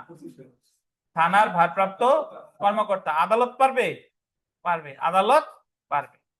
এখন দেখেন, ব্যাংকের হেফাজতে আছে এমন দলিল বা কোনো ব্যক্তির ব্যাংক হিসাব সম্পর্কিত দলিল দাখিল করার জন্য পুলিশ কর্মকর্তা লিখিত আদেশ দিতে পারে না, এটা তো উপরেই বললাম। কিন্তু দণ্ডবিধির 403, 406, 408, 409, 421 থেকে 424, 403-এর এই জায়গায় একটু লিখে রাখেন আত্মসাৎ। 403-এর ওখানে লেখেন আত্মসাৎ, আত্মসাৎ লিখছেন। আর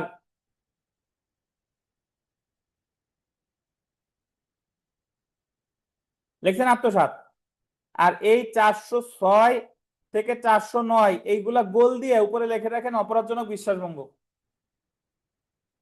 406 থেকে 409 পর্যন্ত বলছে কি?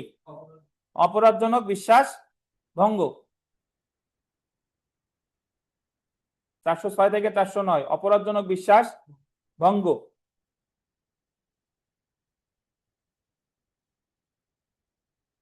দেখছেন? আর আছে 421 থেকে 424, এটা গোল দিয়ে লেখেন প্রতারণা। 421 থেকে 424 এটা গোল দিয়ে লেখেন প্রতারণা।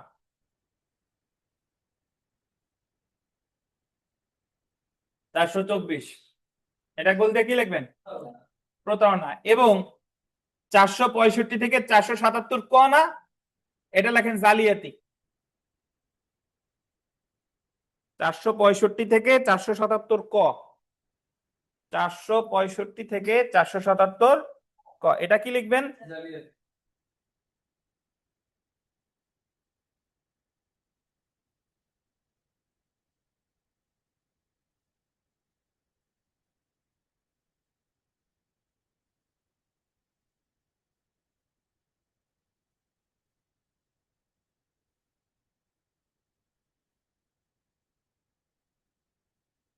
তো তাহলে তাহলে আত্মসাৎ, অপরাধজনক বিশ্বাসভঙ্গ, প্রতারণা এবং জালিয়াতি ধারার অপরাধ তদন্তের উদ্দেশ্যে গোল দিবেন দায়রা আদালতের অনুমতি নিয়ে। কার অনুমতি নিয়ে? দায়রা আদালতের অনুমতি নিয়ে কোন ব্যক্তির ব্যাংক হিসাব সম্পর্কিত দলিল উপস্থাপনের জন্য পুলিশ কর্মকর্তা লিখিত আদেশ প্রদান করতে পারে। একটু শুনেন, উপরে পড়ছি যে পুলিশ কর্মকর্তা ব্যাংক হিসাব হাজির করার বা ব্যাংক হিসাব রিলেটেড দলিল হাজির করার নির্দেশ দিতে পারে না। বাট অপরাধটা যদি হয় আত্মসাৎ, অপরাধটা যদি হয় বিশ্বাসভঙ্গ, অপরাধটা যদি হয় প্রতারণা বা জালিয়াতি, তাহলে কার অনুমতি নিয়ে লিখিত আদেশ দিতে পারে? দায়রা আদালতের অনুমতি নিয়ে ওই হিসাব টিসাব ওইগুলো উপস্থাপনের জন্য আদেশ দিতে পারে। কি কি অপরাধ? আত্মসাৎ, বিশ্বাসভঙ্গ, প্রতারণা, জালিয়াতি। তবে উল্লেখিত অপরাধ ব্যতীত অন্যান্য অপরাধের ক্ষেত্রে ব্যাংক হিসাব দাখিলের জন্য আন্ডারলাইন করবেন পুলিশ কর্মকর্তা লিখিত আদেশ প্রদানের পূর্বে হাইকোর্ট বিভাগের অনুমতি। অর্থাৎ এই যে উপরের অপরাধগুলা বললাম এইগুলার ক্ষেত্রে অনুমতি লাগবে হলো দায়রা আদালতের। আর এই অপরাধগুলো ছাড়া অন্যান্য অপরাধের ক্ষেত্রে যদি ব্যাংক হিসাব তলব করতে চায় তাহলে অনুমতি লাগবে কার? হাইকোর্ট বিভাগের। বুঝছেন? তাহলে অসাধুভাবে সম্পত্তি আত্মসাৎ, অপ্রয়োজনীয় বিশ্বাসভঙ্গ, প্রতারণা, জালিয়াতি এই রিলেটেড মামলায় তদন্তকারী কর্মকর্তা যদি ব্যাংক হিসাব তলব করতে চায় তাহলে কার অনুমতি লাগবে? দায়রা আদালতের। আর অন্যান্য অপরাধের ক্ষেত্রে কার অনুমতি লাগবে? হাইকোর্ট বিভাগ। বুঝেছেন?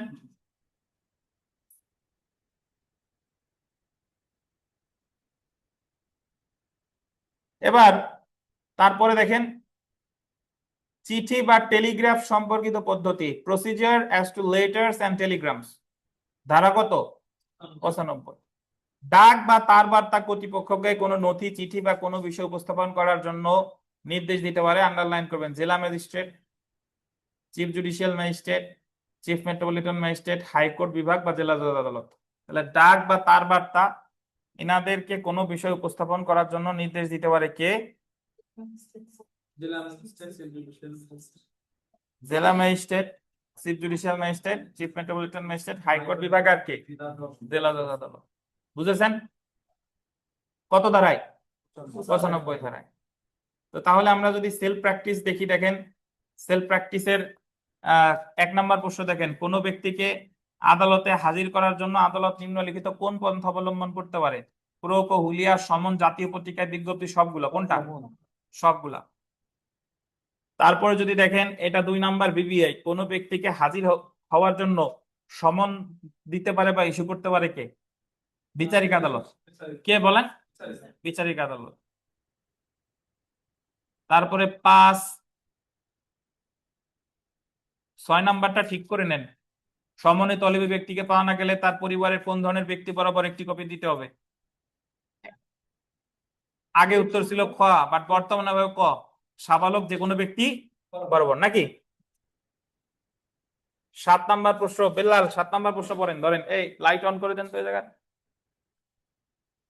সমনের প্রাপ্তি স্বীকার করে সমন গ্রহণকারী ব্যক্তি কোথায় স্বাক্ষর করবে? সমনের প্রতিলিপির নিচে। এটা আমরা ভেতরে পড়ি নাই যে সমনের প্রাপ্তি স্বীকার করে সমন গ্রহণকারী ব্যক্তি কোথায় স্বাক্ষর করবে? সমনের প্রতিলিপির অপর পৃষ্ঠায়। আচ্ছা, 8 নাম্বার পড়েন। 8,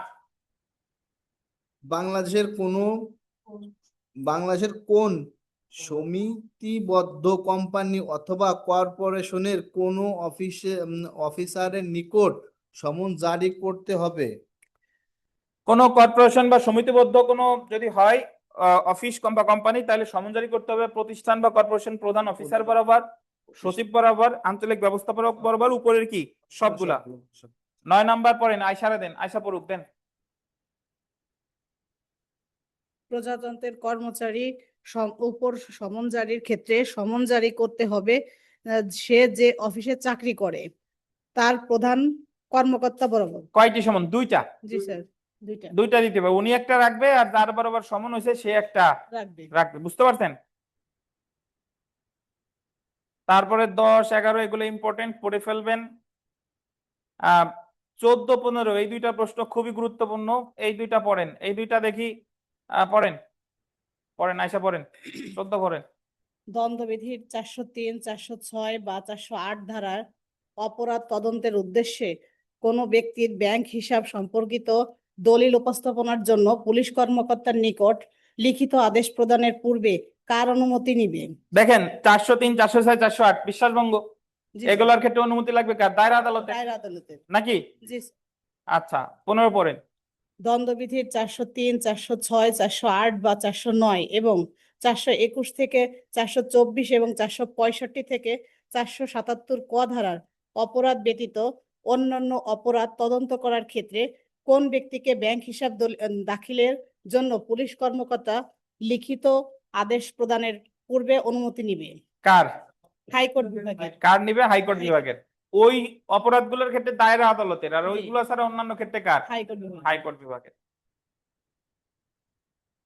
কোনো প্রশ্ন থাকলে আমারে জিজ্ঞাসা করতে পারেন।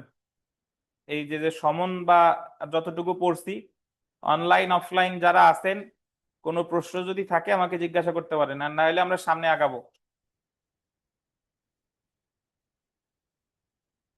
অনলাইনে কারো কোনো প্রশ্ন আছে? তাহলে আমি যদি আপনাদের প্রশ্ন করি, অনলাইনে উত্তর দেন যে সমন কয় প্রকার? অনলাইনে যারা আছেন বলেন সমন কয় প্রকার?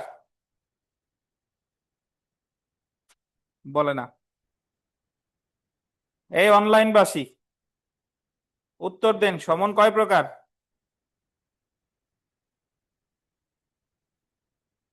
দুই প্রকার, একটা হলো ব্যক্তির প্রতি আর একটা দলিল হাজির করার জন্য, নাকি?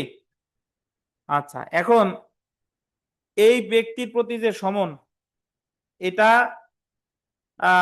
ওই ব্যক্তির কয়টা দিতে হবে? একটা। আর সরকারি কর্মকর্তা দিতে হবে কয়টা? দুইটা। দুইটা। বস্তুর প্রতি সমন কত কত ধারায়? 94 আর 95। জি। তো আমরা এখন চলে এসে দেখেন গ্রেফতারি পরোয়ানা, সমন রিলেটেড বিস্তারিত পড়লাম। এখন করব গ্রেফতারি পরোয়ানা বা ওয়ারেন্ট অফ অ্যারেস্ট। প্রথমে দেখেন গ্রেফতারি পরোয়ানার ধরন, ফর্ম অফ ওয়ারেন্ট, ধারা কত? 75। আচ্ছা বলেন তো, আমরা তো জানি যে প্রথমে সমন দিবে নাকি ওয়ারেন্ট দিবে, দ্বিতীয় তফসিলের কোথায় আছে? দ্বিতীয় তফসিলের 4র্থ কলামে বলা আছে যে প্রথমে সমন দিবে নাকি ওয়ারেন্ট দিবে। আচ্ছা, তো আদালত কর্তৃক ইস্যুকৃত প্রত্যেকটি গ্রেফতারি পরোয়ানা দায়িত্বপ্রাপ্ত কর্মকর্তা কর্তৃক, আন্ডারলাইন করবেন, দায়িত্বপ্রাপ্ত কর্মকর্তা কর্তৃক বা ম্যাজিস্ট্রেট বেঞ্চের ক্ষেত্রে উক্ত বেঞ্চের যে কোনো কর্মকর্তা কর্তৃক লিখিত বা স্বাক্ষরিত হতে হবে। তাহলে গ্রেফতারি পরোয়ানা স্বাক্ষর করবে কে? দায়িত্বপ্রাপ্ত কর্মকর্তা বা ম্যাজিস্ট্রেট বেঞ্চের ক্ষেত্রে উক্ত বেঞ্চের কর্মকর্তা কর্তৃক লিখিত কি হইতে হবে? স্বাক্ষরিত হইতে হবে, এবং আদালতের কি থাকবে? সিল থাকবে। প্রত্যেকটি সমন আছে না, কেটে লেখেন ওয়ারেন্ট। প্রত্যেকটি ওয়ারেন্ট পরবর্তীতে আদালত কর্তৃক বাতিল না করা পর্যন্ত বা জারি না হওয়া পর্যন্ত বলবৎ থাকবে। আন্ডারলাইন করে 3টে স্টার দেন। এই আপনি একটা লাল কলম নিয়ে আসবেন, ঠিক আছে? আমাদের দাগাইতে হবে লাল কলম দিয়ে। আচ্ছা, তাহলে প্রত্যেকটি সমন হবে না, কি হবে? প্রত্যেকটি ওয়ারেন্ট পরবর্তীতে আদালত কর্তৃক বাতিল না করা পর্যন্ত। মানে পরীক্ষায় প্রশ্ন আসবে যে একটা ওয়ারেন্ট কতদিন বলবৎ থাকে? যতদিন বাতিল না করে, আর যতদিন পর্যন্ত জারি না হচ্ছে ততদিন পর্যন্ত কি থাকবে? বলবৎ থাকবে। আচ্ছা, একটু অপেক্ষা করেন, আপনারা এখানে একটা পেজ পাবেন, ওটা একটু প্রিন্ট করে দিই আর অনলাইনে পিডিএফ দিয়ে দিচ্ছি।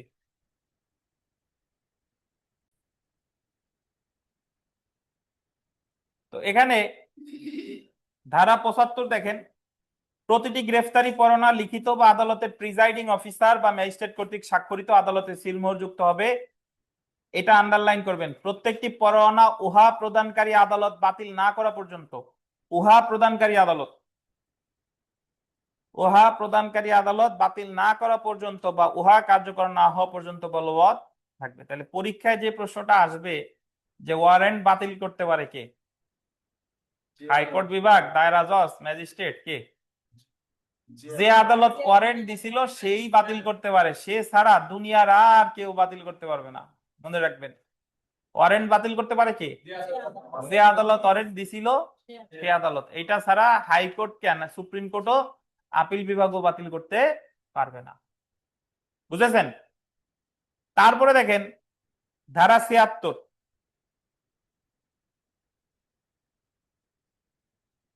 এই 76 ধারার কথাটা আগে বুঝেন। ওয়ারেন্ট যদি দেয়, এই ওয়ারেন্ট কার্যকর করে কে বলেন? পুলিশ। ওয়ারেন্ট অনুসারে আসামিরে পুলিশ ধরে না? পুলিশ ধরে। এখন আদালত, আমাদের ফৌজদারি কার্যবিধির 76 ধারায় আছে যে আদালত যদি মনে করে, তাহলে পুলিশকে নির্দেশ দিতে পারে যে তুমি গ্রেফতার করবা, আবার জামিনও দিতে পারো। মানে গ্রেফতার করবা প্লাস কি, যদি ওই আসামি তোমার কাছ থেকে জামিন নেয় তাহলে জামিনও দিতে পারবা। কিসের শর্তে? নির্দিষ্ট তারিখে হাজির হওয়ার শর্তে। পুলিশকে এই ক্ষমতাটা দেয়া হয়েছে 76 ধারায়, সরি 76 ধারায়। কত ধারায়? 76 ধারায়। বাস্তবে 76 ধারার প্রয়োগ নাই, কারণ পুলিশ তো এমনি আছে। যাই হোক, কিন্তু ওনারা যদি জামিনের ক্ষমতা দেয় তাহলে আরো বেশি ওই জায়গা হয়রানির শিকার আছে। বাট আদালত ইচ্ছা করলে পুলিশকে 76 ধারায় জামিনের ক্ষমতা দিতে পারে।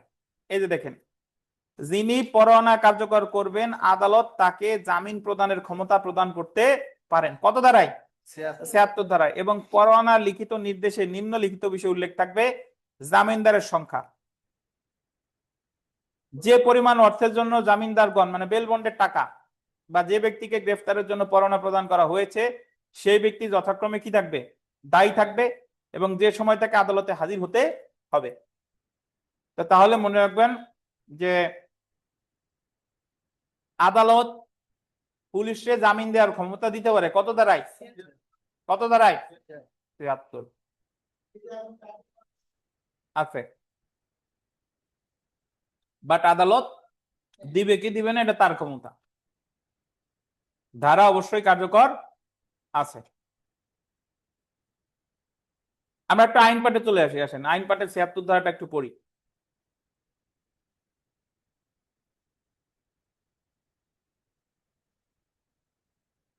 যে ব্যক্তির গ্রেফতারের জন্য পরোয়ানা ইস্যু করা হয়েছে সেই ব্যক্তিকে মুক্তি দেওয়া, ধারা কত, 76। গ্রেফতারি পরোয়ানা জারিকারক কর্তৃক অভিযুক্তের মুক্তি সম্পর্কে 76 ধারায় আলোচনা করা হয়েছে। যে ব্যক্তির গ্রেফতারের জন্য পরোয়ানা ইস্যু করা হয়েছে গ্রেফতারি পরোয়ানা জারিকারী কর্মকর্তা আদালতের নির্দেশনা অনুসারে জামানত গ্রহণ পূর্বক সেই ব্যক্তিকে মুক্তি দিতে পারে যদি উক্ত আদালত নির্দিষ্ট সময়ে হাজির হবে মর্মে পর্যাপ্ত জামানত সহ বন্ড সম্পাদন করে। দেখছেন, এবার দেখেন যার বরাবর গ্রেফতারি পরোয়ানা নির্দেশিত হতে পারে 77 ও 78।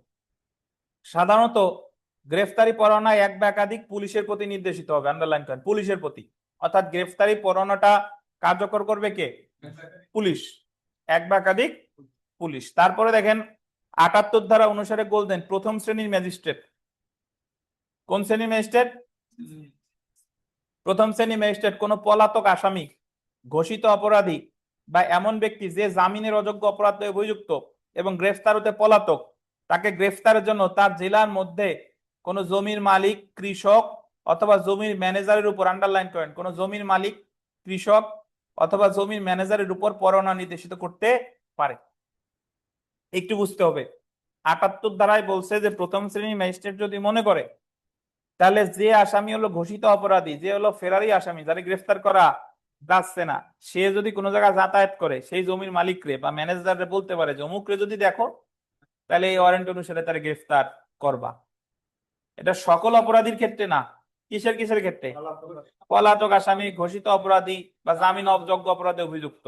কোন শ্রেণী ম্যাজিস্ট্রেট নির্দেশ দিবে, প্রথম শ্রেণী ম্যাজিস্ট্রেট নির্দেশ দিবে কারে, জমির মালিক, কৃষক বা জমির ম্যানেজারের উপর, নাকি ধারা মনে রাখার দরকার নাই, জাস্ট বিষয়গুলো মনে রাখেন।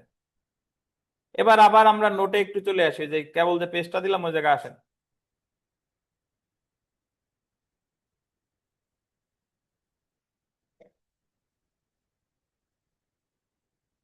আশি ধারাটা দেখেন,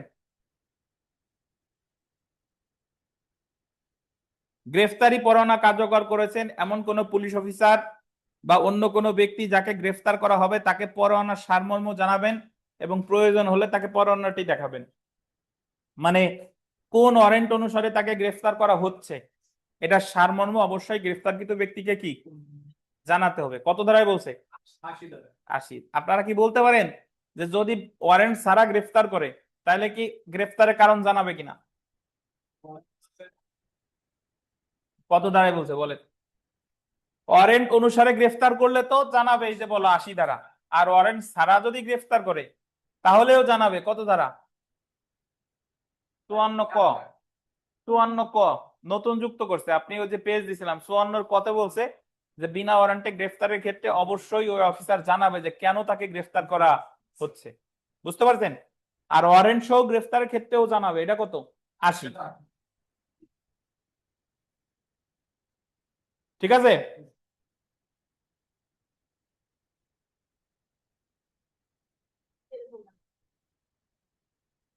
এবার দেখেন আইন পাঠে আসেন।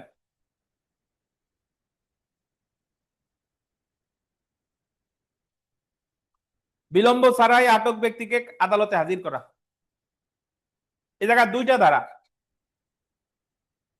যদি বিনা পরোয়ানায় গ্রেফতার করে, ওয়ারেন্ট ছাড়া গ্রেফতার করলে পুলিশ তাকে রাখতে পারবে সর্বোচ্চ 24 ঘন্টা, 61 ধারা।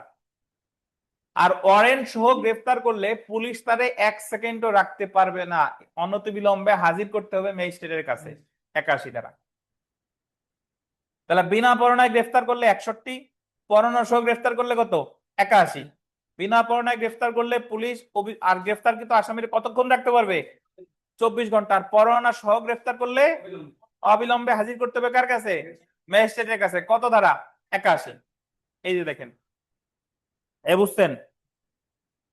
গ্রেফতারি পরোয়ানা কার্যকর করেছেন এমন পুলিশ অফিসার বা অন্য কোনো ব্যক্তি বলতেন অনাবশ্যক বিলম্ব ছাড়াই গ্রেফতারকৃত ব্যক্তিকে আদালতে হাজির করবে।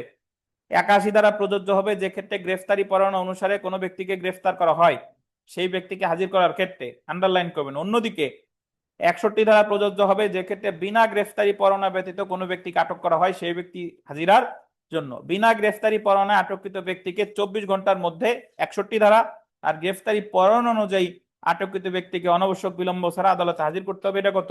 81। হ্যাঁ, আসসালামু আলাইকুম।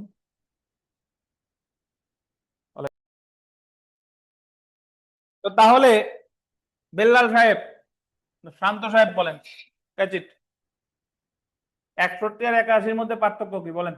স্যার গ্রেপ্তারি পরোয়ানা ছাড়া যদি গ্রেপ্তার করে হুম তাহলে 61 ধারা, হুম আর পরোয়ানা সহ যদি গ্রেপ্তার করতে কোনো আসামিকে গ্রেপ্তার করে তাহলে অনাবশ্যক বিলম্ব ছাড়া তাকে ভিতরে ম্যাজিস্ট্রেটের কি আছে ব্যাপারগুলো বলেন। 61-তে কি আছে ভেতরে, আর 81-র ভেতরে কি আছে সেটা বলবেন না? রাগ হয়েছেন? বলেন। স্যার 61টা হলো 24 ঘন্টার মধ্যে ম্যাজিস্ট্রেটের নিকট হাজির করতে হবে, জি, আর আর ওই 81 ধারা হলো অনাবশ্যক অনতি বিলম্ব বিলম্বে। ছাড়া অনতি ম্যাজিস্ট্রেটের নিকট হাজির বিলম্বে। করতে হবে। মনে থাকবে? জি স্যার। জি। আচ্ছা, বিগত বছর প্রশ্ন পড়েন, শান্ত পড়েন।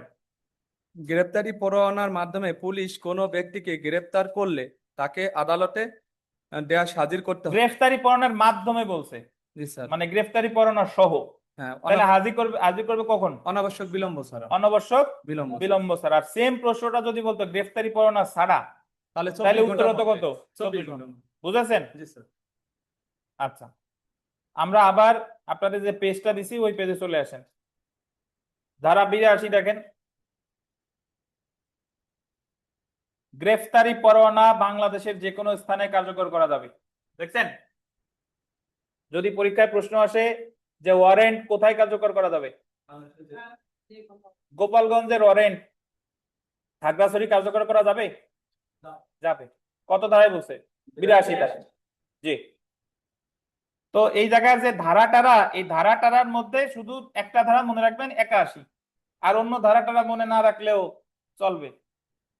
আচ্ছা, আর আপনারা কেউ মুখস্থ করতে যাবেন না। এই যে আমরা পড়াচ্ছি এটা বারবার বাসায় যায় খালি রিডিং পড়বেন। দরকার হলে এই যে ক্লাস লেকচার এটা তো ইউটিউবে পাবেন, ওটা আর একবার দেখবেন। বারবার রিডিং করবেন, যে জায়গা গোল দিতে বলছি, যে জায়গা আন্ডারলাইন করতে বলছি, এগুলা ভালোভাবে দেখবেন। আচ্ছা, আবার আইন পাঠে যাই, দেখেন 83 ধারাটা একটু দেখবো। অধিক্ষেত্রের বাইরে কার্যকর করার জন্য পরোয়ানা প্রেরণ। দেখেন, আপনি যদি অধিক্ষেত্রের বাইরে সমন কার্যকর করার জন্য যে বিধান, এটা আছে 73, আর অধিক্ষেত্রের বাইরে ওয়ারেন্ট 83। 73 83। অধিক্ষেত্রের বাইরে সমন কত? মানে গোপালগঞ্জের সমন কক্সবাজার জারি করবেন 73 ধারায় আছে, আর গোপালগঞ্জের ওয়ারেন্ট কক্সবাজার জারি করবেন এটা কত? 83। দেখেন, যে আদালত পরোয়ানা জারি করে সেই আদালতের এখতিয়ারাধীন স্থানীয় সীমারেখার বাইরে উক্ত পরোয়ানা কার্যকর করার প্রয়োজন হলে উক্ত আদালত পরোয়ানাটি, আন্ডারলাইন করবেন, যে এলাকায় কার্যকর করতে হবে সেই এলাকার নিম্নলিখিত কর্মকর্তা বরাবর, আন্ডারলাইন করবেন, ডাকযোগে বা অন্য কোনো উপায়ে পরোয়ানা পাঠাতে পারে। ডাকযোগে অথবা অন্য কোনো কর্মকর্তার কাছে। কার কাছে? আন্ডারলাইন করবেন, নির্বাহী ম্যাজিস্ট্রেটের নিকট। তাহলে গোপালগঞ্জের ওয়ারেন্ট অনুসারে যদি কক্সবাজার কাউরে গ্রেফতার করতে হয়, তাহলে এই ওয়ারেন্ট ডাকযোগে বা অন্য কোনো ভাবে কার কাছে পাঠাবে? কোন জায়গার নির্বাহী ম্যাজিস্ট্রেট? কক্সবাজারে। অথবা জেলা পুলিশ সুপারিনটেন্ডেন্টের নিকট। কোন জায়গার জেলা পুলিশ সুপারিনটেন্ডেন্ট? কক্সবাজারের এসপি। অথবা মেট্রোপলিটন এলাকা হইলে কার কাছে? Police commissioner.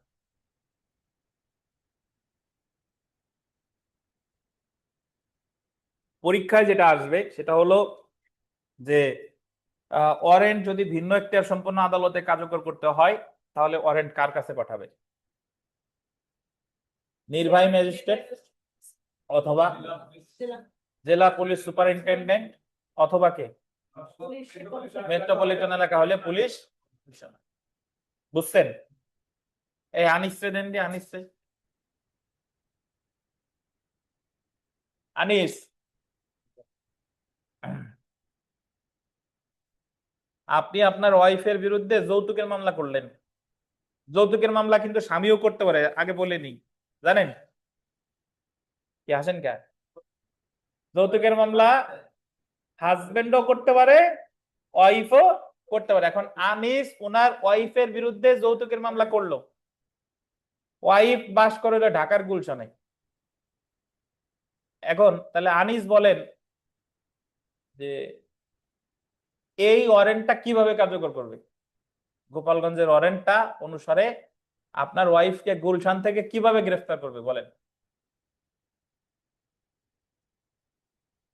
স্যার এইখান থেকে যে ওয়ারেন্টটা পাঠাইতে হবে তার গুলশানের ম্যাজিস্ট্রেটের কাছে স্যার। গুলশানের ম্যাজিস্ট্রেট কার কাছে? কোন ম্যাজিস্ট্রেট? গুলবাহারের কাছে? স্যার এটা হচ্ছে নির্বাহী ম্যাজিস্ট্রেটের কাছে স্যার।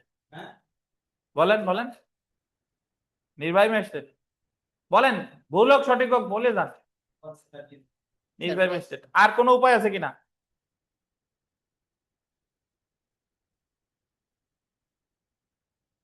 আঠান্ন বিবৃতি দেন। আর কোন উপায় আছে? জি স্যার, ঢাকা জেলার এসপির কাছে পাঠাইতে পারে বা পুলিশ কমিশনারের কাছে। তাহলে ঢাকা কার কাছে পাঠাবে? যে কোনো একজনের নাম বলেন। স্যার সে তো পুলিশ পুলিশ কমিশনারের নিকটে তো পাঠাইতে পারে। গুলশান তো মেট্রোপলিটন এরিয়া জি স্যার। নাকি? জি স্যার। তাহলে গোপালগঞ্জের এই ওয়ারেন্ট পাঠাবে ঢাকার কার কাছে? পুলিশ কমিশনারের কাছে। উনি এটা কার্যকর করবেন, বুঝছেন? আর যদি উনার ওয়াইফ কক্সবাজার থাকতো তাহলে পাঠাইতো কক্সবাজারের নির্বাহী ম্যাজিস্ট্রেট অথবা কে? এসপি সাহেব। বুঝছেন? কত দ্বারা? 83। তাহলে এখতিয়ারের বাইরে সমন কত? 73। আর এখতিয়ারের বাইরে ওয়ারেন্ট 83। বিগত বছরের প্রশ্নটা পড়েন আনিস, 1 নম্বর প্রশ্নটা পড়েন বিগত বছরের।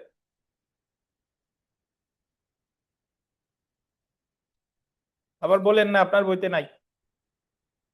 কোন জেলার ফৌজদারি আদালতের ওয়ারেন্ট স্থানীয় অধিক্ষেত্রের বহির্ভূত কোনো মেট্রোপলিটন এলাকায় তামিলের জন্য নির্মিত কার নিকট প্রেরণ করতে হবে? নিম্নের কার কাছে পাঠাবে বলেন? স্যার এটা হচ্ছে স্যার পুলিশ কমিশনার নিকট। Police commissioner. উত্তর দেখে বললেন নাকি? না স্যার আমি তো বুঝছি স্যার। পড়ছেন? জি স্যার। তাহলে কার কাছে? পুলিশ কমিশনারের কাছে। আর যদি মেট্রোপলিটন এলাকা না হয়ে অন্য কোনো এলাকা হতো তাহলে কার কাছে পাঠাইতেন? স্যার নির্বাহী ম্যাজিস্ট্রেট। নির্বাহী ম্যাজিস্ট্রেট অথবা এসপি সাহেব। এসপি। নির্বাহী ম্যাজিস্ট্রেট অথবা এসপি সাহেব। আমরা আরো একটু করব, মাগরিবের নামাজ পড়ে আসি, তারপরে এই পেজটার একটু বাকি আছে, গুরুত্বপূর্ণ আলোচনা। এটা না মাগরিবের নামাজের পরে হবে। তো আমরা এখানে 85 ধারাটা পড়ি। দেখেন, এক জেলা হতে ইস্যুকৃত পরোয়ানা যখন উহার বাইরে কার্যকর হয় তখন পরোয়ানা প্রদানকারী আদালত গ্রেফতারের স্থান হতে গোলদেন 20 মাইলের মধ্যে না হলে গ্রেফতারকৃত ব্যক্তিকে উক্ত গ্রেফতারকৃত স্থানে নির্বাহী ম্যাজিস্ট্রেট অথবা পুলিশ কমিশনার অথবা জেলা পুলিশ সুপারিনটেন্ডেন্টের নিকট হাজির করতে হবে। ব্যাখ্যাটা বুঝতে হবে। ধরেন গোপালগঞ্জের ওয়ারেন্ট অনুসারে কাউরে গ্রেফতার করছে কক্সবাজার হতে। এখন কক্সবাজারে যারা গ্রেফতার করছে ওই গ্রেফতারকৃত আসামিরে কার কাছে হাজির করবে? গোপালগঞ্জে হাজির করবে নাকি কক্সবাজার হাজির করবে? এইটার ব্যাখ্যা দিছে 85 ধারায়। বলছে যে যদি গ্রেফতার মানে ওয়ারেন্ট প্রদানকারী আদালত হতে 20 মাইলের বেশি হয়, গ্রেফতারকৃত স্থান যদি 20 মাইলের কি বেশি হয়, তাহলে যে জায়গায় গ্রেফতার করছে সেই জায়গার নির্বাহী ম্যাজিস্ট্রেট বা পুলিশ কমিশনার বা এসপি সাহেবের কাছে হাজির করতে হবে। তাহলে গোপালগঞ্জ থেকে কক্সবাজারের দূরত্ব 20 মাইলের বেশি না? বেশি। তাহলে গোপালগঞ্জের আসামিকে যদি কক্সবাজার গ্রেফতার করে তাহলে ওই আসামিকে নিয়ে যাবে কক্সবাজারের নির্বাহী ম্যাজিস্ট্রেট অথবা জেলা পুলিশ সুপারিনটেন্ডেন্ট মানে এসপির কাছে, যেহেতু কক্সবাজারে পুলিশ কমিশনার আছে নাই, বুঝছেন? কিন্তু যদি এরকম হতো যে গোপালগঞ্জের ওয়ারেন্ট অনুসারে কোনো আসামিরে গ্রেফতার করছে এই চাপাইল ব্রিজের ওপার নড়াইল, চাপাইল ব্রিজের ওপার কি নড়াইল, নড়াইল হলেও এই আমাদের আদালত থেকে ওই স্থানের দূরত্ব 20 মাইলের কম না? 20 মাইলের কি কম? তাহলে ভিন্ন জায়গায় গ্রেফতার করলেও ওই আসামিরে হাজির করবে গোপালগঞ্জের আদালতে, বুঝেন কিনা? আর যদি 20 মাইলের বেশি হয় তাহলে নড়াইলের নির্বাহী ম্যাজিস্ট্রেট অথবা এসপি সাহেবের কাছে। এবার পড়ি, এবার বুঝবেন। দেখেন, এক জেলা হতে ইস্যুকৃত পরোয়ানা যখন উহার বাইরে কার্যকর হয়, মানে এক জেলা হতে ইস্যুকৃত পরোয়ানা কার্যকর করা হয়েছে কোথায়? উহার বাইরে, তখন পরোয়ানা প্রদানকারী আদালত গ্রেফতারের স্থান হতে 20 মাইলের মধ্যে না হলে, কয় মাইল? 20 মাইলের মধ্যে না হলে গ্রেফতারকৃত ব্যক্তিকে উক্ত গ্রেফতারকৃত স্থানের নির্বাহী ম্যাজিস্ট্রেট অথবা পুলিশ কমিশনার অথবা জেলা পুলিশ সুপারিনটেন্ডেন্ট নিকট হাজির করতে হবে। আফরোজা বলেন তো বুঝছেন কিনা? নেন ধরেন, বলেন দেখি কি বুঝছেন। যদি 20 মাইলের বাইরে কাউরে গ্রেপ্তার করে তাহলে সেই যে কি যে জেলা কোথা থেকে 20 মাইলের বাইরে বিস্তারিত বলেন। মানে যেখানে মামলাটা হয়েছে হুম সেখান থেকে যদি 20 মাইলের সেই জায়গা থেকে 20 মাইল মানে কোর্টের থেকে হুম বা এর থেকে যদি 20 মাইলের বাইরে হয় তাহলে সেই ডিস্ট্রিক্টের নির্বাহী ম্যাজিস্ট্রেট অথবা এসপি সাহেবের কাছে হাজির মানে তারে গ্রেপ্তার করে নিয়ে তার কাছে দিয়ে আসতে হবে ওনাদের কাছে। হুম আর যদি 20 মাইলের ভিতরে হয় তাহলে অন্য ডিস্ট্রিক্টও যদি হয় তাও সেখানে নিয়ে লাগবে না, এই যেখানে মামলা হয়েছে সেই যে জায়গা যে আদালত ওয়ারেন্ট ইস্যু করছে সেই জায়গা হাজির করতে হবে। তাহলে কত মাইল? 20 মাইল। বুঝছেন? এটুকু বুঝছেন সবাই? 85 দ্বারা বুঝছেন? আচ্ছা, এখন একটু মনে রাখতে হবে, শুনেন। ধরেন গোপালগঞ্জের আসামি ওয়ারেন্ট অনুসারে ধরছে কক্সবাজার থেকে, তাহলে তারে তো হাজির করবে কক্সবাজার নির্বাহী ম্যাজিস্ট্রেটের কাছে না, বা কক্সবাজারের পুলিশ সুপারের কাছে হাজির করবে নাকি? আচ্ছা, এখন হাজির করার পরে তারে কি করবে? তারে কি কক্সবাজার রাখবে নাকি গোপালগঞ্জে পাঠাবে? এই সম্পর্কে আলোচনা করছে 86 ধারায়। বুঝতে পারছেন? মানে ভিন্ন এখতিয়ার সম্পন্ন এলাকায় যদি গ্রেফতার করে এবং ওই এলাকার সংশ্লিষ্ট নির্বাহী ম্যাজিস্ট্রেটের কাছে বা এসপি সাহেবের কাছে যদি হাজির করে, তাহলে ওই আসামিরে কি করবে এই বিধিবিধান আলোচনা করছে কত ধারায়? কত ধারা? 86 ধারা। তো 86 ধারা অ্যাকচুয়ালি কি বলছে আমি একটু ব্যাখ্যা দিই, শুনেন। 86 ধারা হলো, ধরেন যারে কক্সবাজার গ্রেফতার করছে তারে তো কক্সবাজার নির্বাহী ম্যাজিস্ট্রেটের কাছে বা এসপি সাহেবের কাছে নিল, নেবার পরে কক্সবাজারের নির্বাহী ম্যাজিস্ট্রেট বা এসপি সাহেব যার কাছেই নিল কিনা উনি দেখবে যে এই জায়গায় এই অপরাধটা কি জামিনযোগ্য কিনা। কি বলেন? জামিনযোগ্য কিনা। যদি জামিনযোগ্য হয় তাহলে ওই আসামিরে জামিন রায় দিবে, দিয়ে বলবে যে অমুক তারিখে তুমি গোপালগঞ্জে হাজির হবা। বুঝছেন? যদি জামিনযোগ্য হয় তাহলে ওনাদের জামিন দেওয়ার ক্ষমতা আছে। দেখা গেল জামিনযোগ্য না, তাহলে ওনার তো জামিন দেওয়ার ক্ষমতা নাই। এখন আরেকটা জিনিস দেখবে, দেখবে যে ওই ওয়ারেন্টে 76 ধারার কোনো আদেশ আছে কিনা। 76 ধারা একটু আগে পড়াইছে যে যে পুলিশ গ্রেফতার করে সেই পুলিশই জামিন দিতে পারে, মনে আছে? তাহলে যদি দেখে যে 76 ধারার আদেশ আছে, তাহলে ওই নির্বাহী ম্যাজিস্ট্রেট অথবা ওই পুলিশ সুপার ওই আসামির কি দিবে? জামিন দিবে। কিসের শর্তে? ধার্য তারিখে হাজির হওয়ার শর্তে। বুঝেন কিনা? তাহলে জামিনযোগ্য অপরাধ হলে জামিন দিতে পারে, অথবা 76 ধারার আদেশ থাকলে কি জামিন দিতে পারে। কিন্তু ওই নির্বাহী ম্যাজিস্ট্রেট বা পুলিশ সুপার দেখলো যেটা জামিনযোগ্য অপরাধও না আর 76 ধারার কোনো আদেশও নাই, তাহলে কি করবে? তাহলে উনি ওই এলাকার বিচারিক ম্যাজিস্ট্রেটের কাছে ওই আসামিরে পাঠাই দিবে। কার কাছে? বিচারিক ম্যাজিস্ট্রেটের কাছে পাঠাই দিবে। তখন ওই এলাকায় ওনারে ওই যে জামিনের আবেদন করবে ওনার পক্ষে, যে আমার আসামি অমুক জায়গার মামলা কক্সবাজার গ্রেফতার করছে, তাহলে জামিনের আবেদন করতেছে কোথায়? কক্সবাজার বিচারিক ম্যাজিস্ট্রেটের কাছে। এবং কক্সবাজারের ম্যাজিস্ট্রেট ওনারে ইচ্ছা করলে কি দিতে পারে? জামিন দিতে পারে। জামিন দিতে পারে কিসের শর্তে? যে তুমি ধার্য তারিখে সংশ্লিষ্ট যে আদালতে মামলা আছে সেই আদালতে কি হবা? হাজির হবা। বুঝছেন?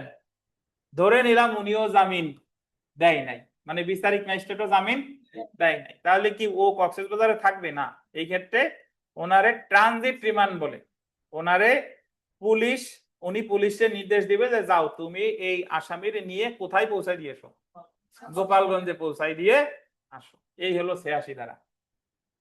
তাহলে আমি এই ফ্যাক্ট গুলো আবার বলি, ঘটনাগুলো আবার বলি। যদি ভিন্ন এলাকায় গ্রেফতার করে, যদি ২০ মাইলের মধ্যে হয়, তাহলে ভিন্ন এলাকার কারো কাছে নিবে না, যে আদালতে মামলা আছে তার কাছে নিয়ে আসবে, নাকি?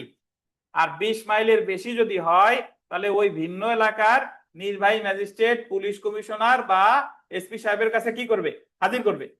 হাজির করার পর ওনারা যদি দেখে এই অপরাধ জামিন যোগ্য, তাহলে জামিন দিবে।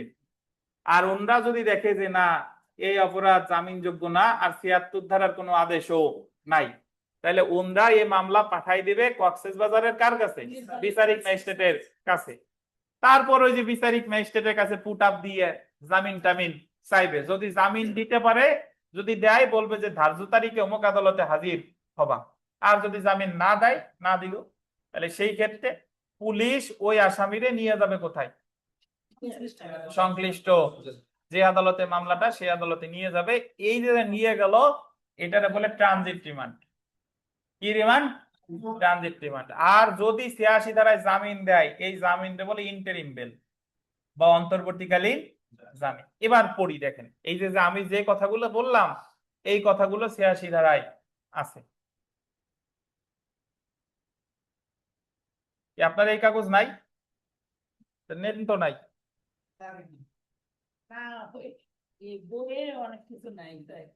এই কাগজ তো নেন নাই কেন? কাগজ তো আছে, এ তো কাগজ থেকে পড়াই।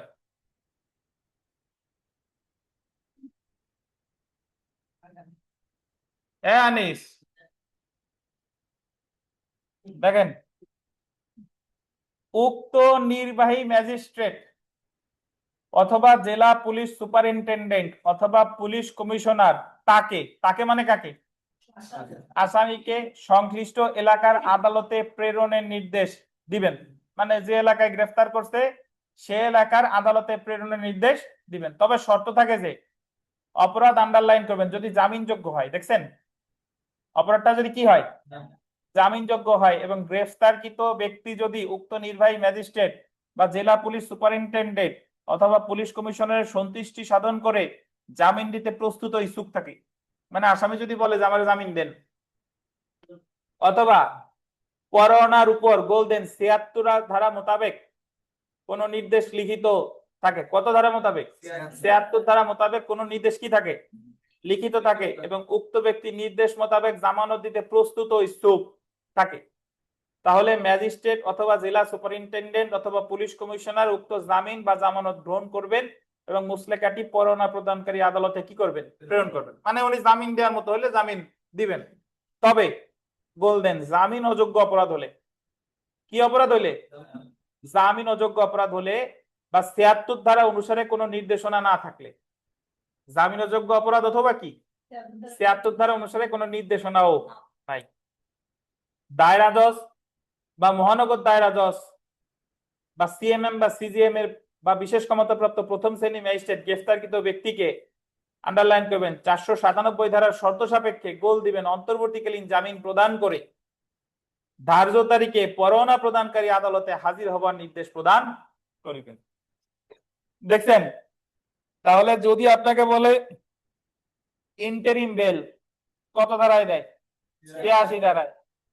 কোন ধরনের অপরাধের ক্ষেত্রে? জামিন অযোগ্য।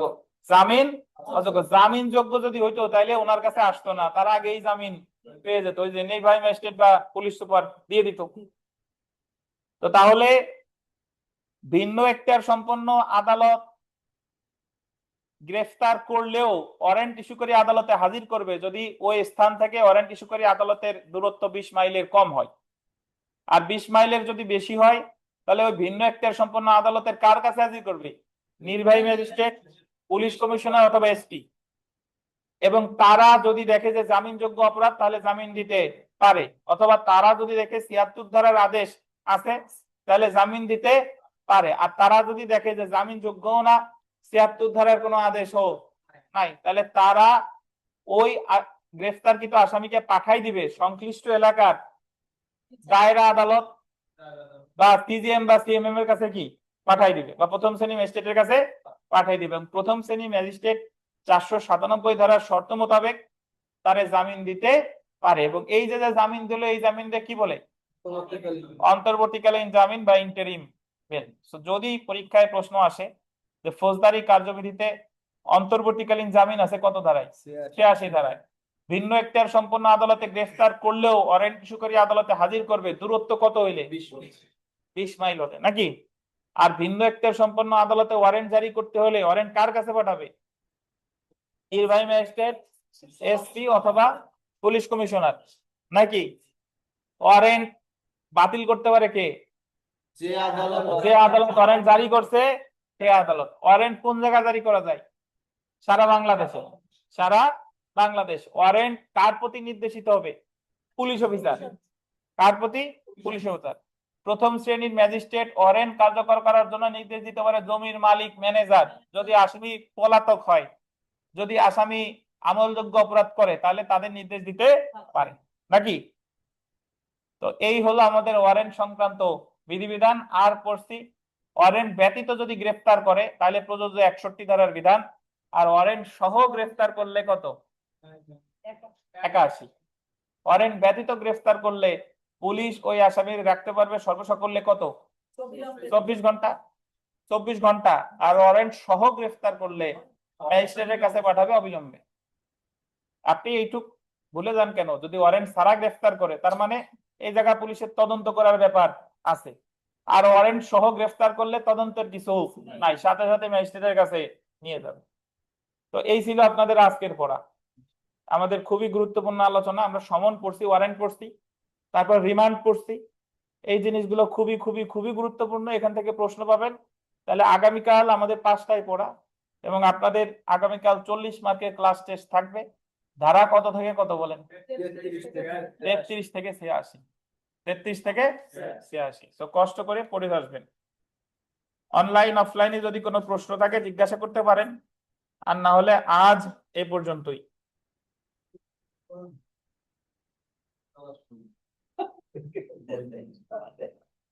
কোন প্রশ্ন আছে কারো? আমিনুর সাহেব, আপনার প্রশ্ন শুনি না, আপনি আগে আনমিউট করে কথা বলেন। ওই জায়গায় আপনার মোবাইলে দেখেন আনমিউট অপশন আছে, ওই জায়গায় আনমিউট করে কথা বলেন। মাইক্রোফোনের উপর আনমিউট করতে হবে।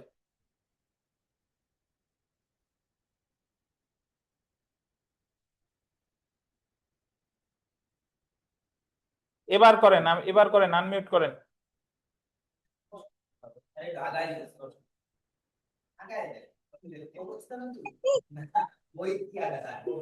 হ্যাঁ, কারো প্রশ্ন আছে বলেন। হ্যালো,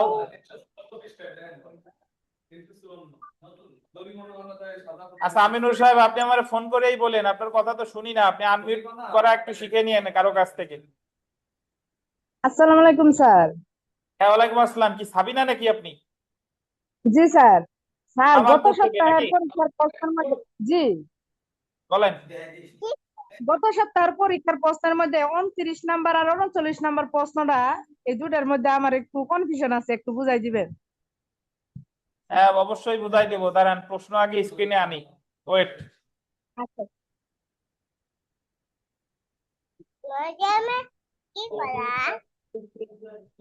কত কত? 29 আর 39। এই যে দেখেন 29, এই যে সামনে আছে পরোয়ানা সহ গ্রেফতারকৃত ব্যক্তিকে নিকটস্থ ম্যাজিস্ট্রেটের নিকট হাজির করতে হবে। পরোয়ানা সহ বলছে 81 ধারা অবিলম্বে, জি দেখছেন? আর 39 দেখেন, পরোয়ানা সহ গ্রেফতারের ক্ষেত্রে পুলিশ গ্রেফতারকৃত ব্যক্তিকে, এটা পরোয়ানা সহ না, এটা হবে পরোয়ানা ব্যতীত। এটা ভুল আছে প্রশ্ন, পরোয়ানা ব্যতীত হবে, বুঝলেন? হ্যাঁ হ্যাঁ হ্যাঁ ওকে, আর কারো কোনো এইটুকু প্রশ্ন? আমার হ্যাঁ, ওটা ব্যতীত হবে। আর কারো প্রশ্ন আছে? জি না তো ঠিক আছে, ভালো থাকেন, আল্লাহ হাফেজ, আসসালামু আলাইকুম।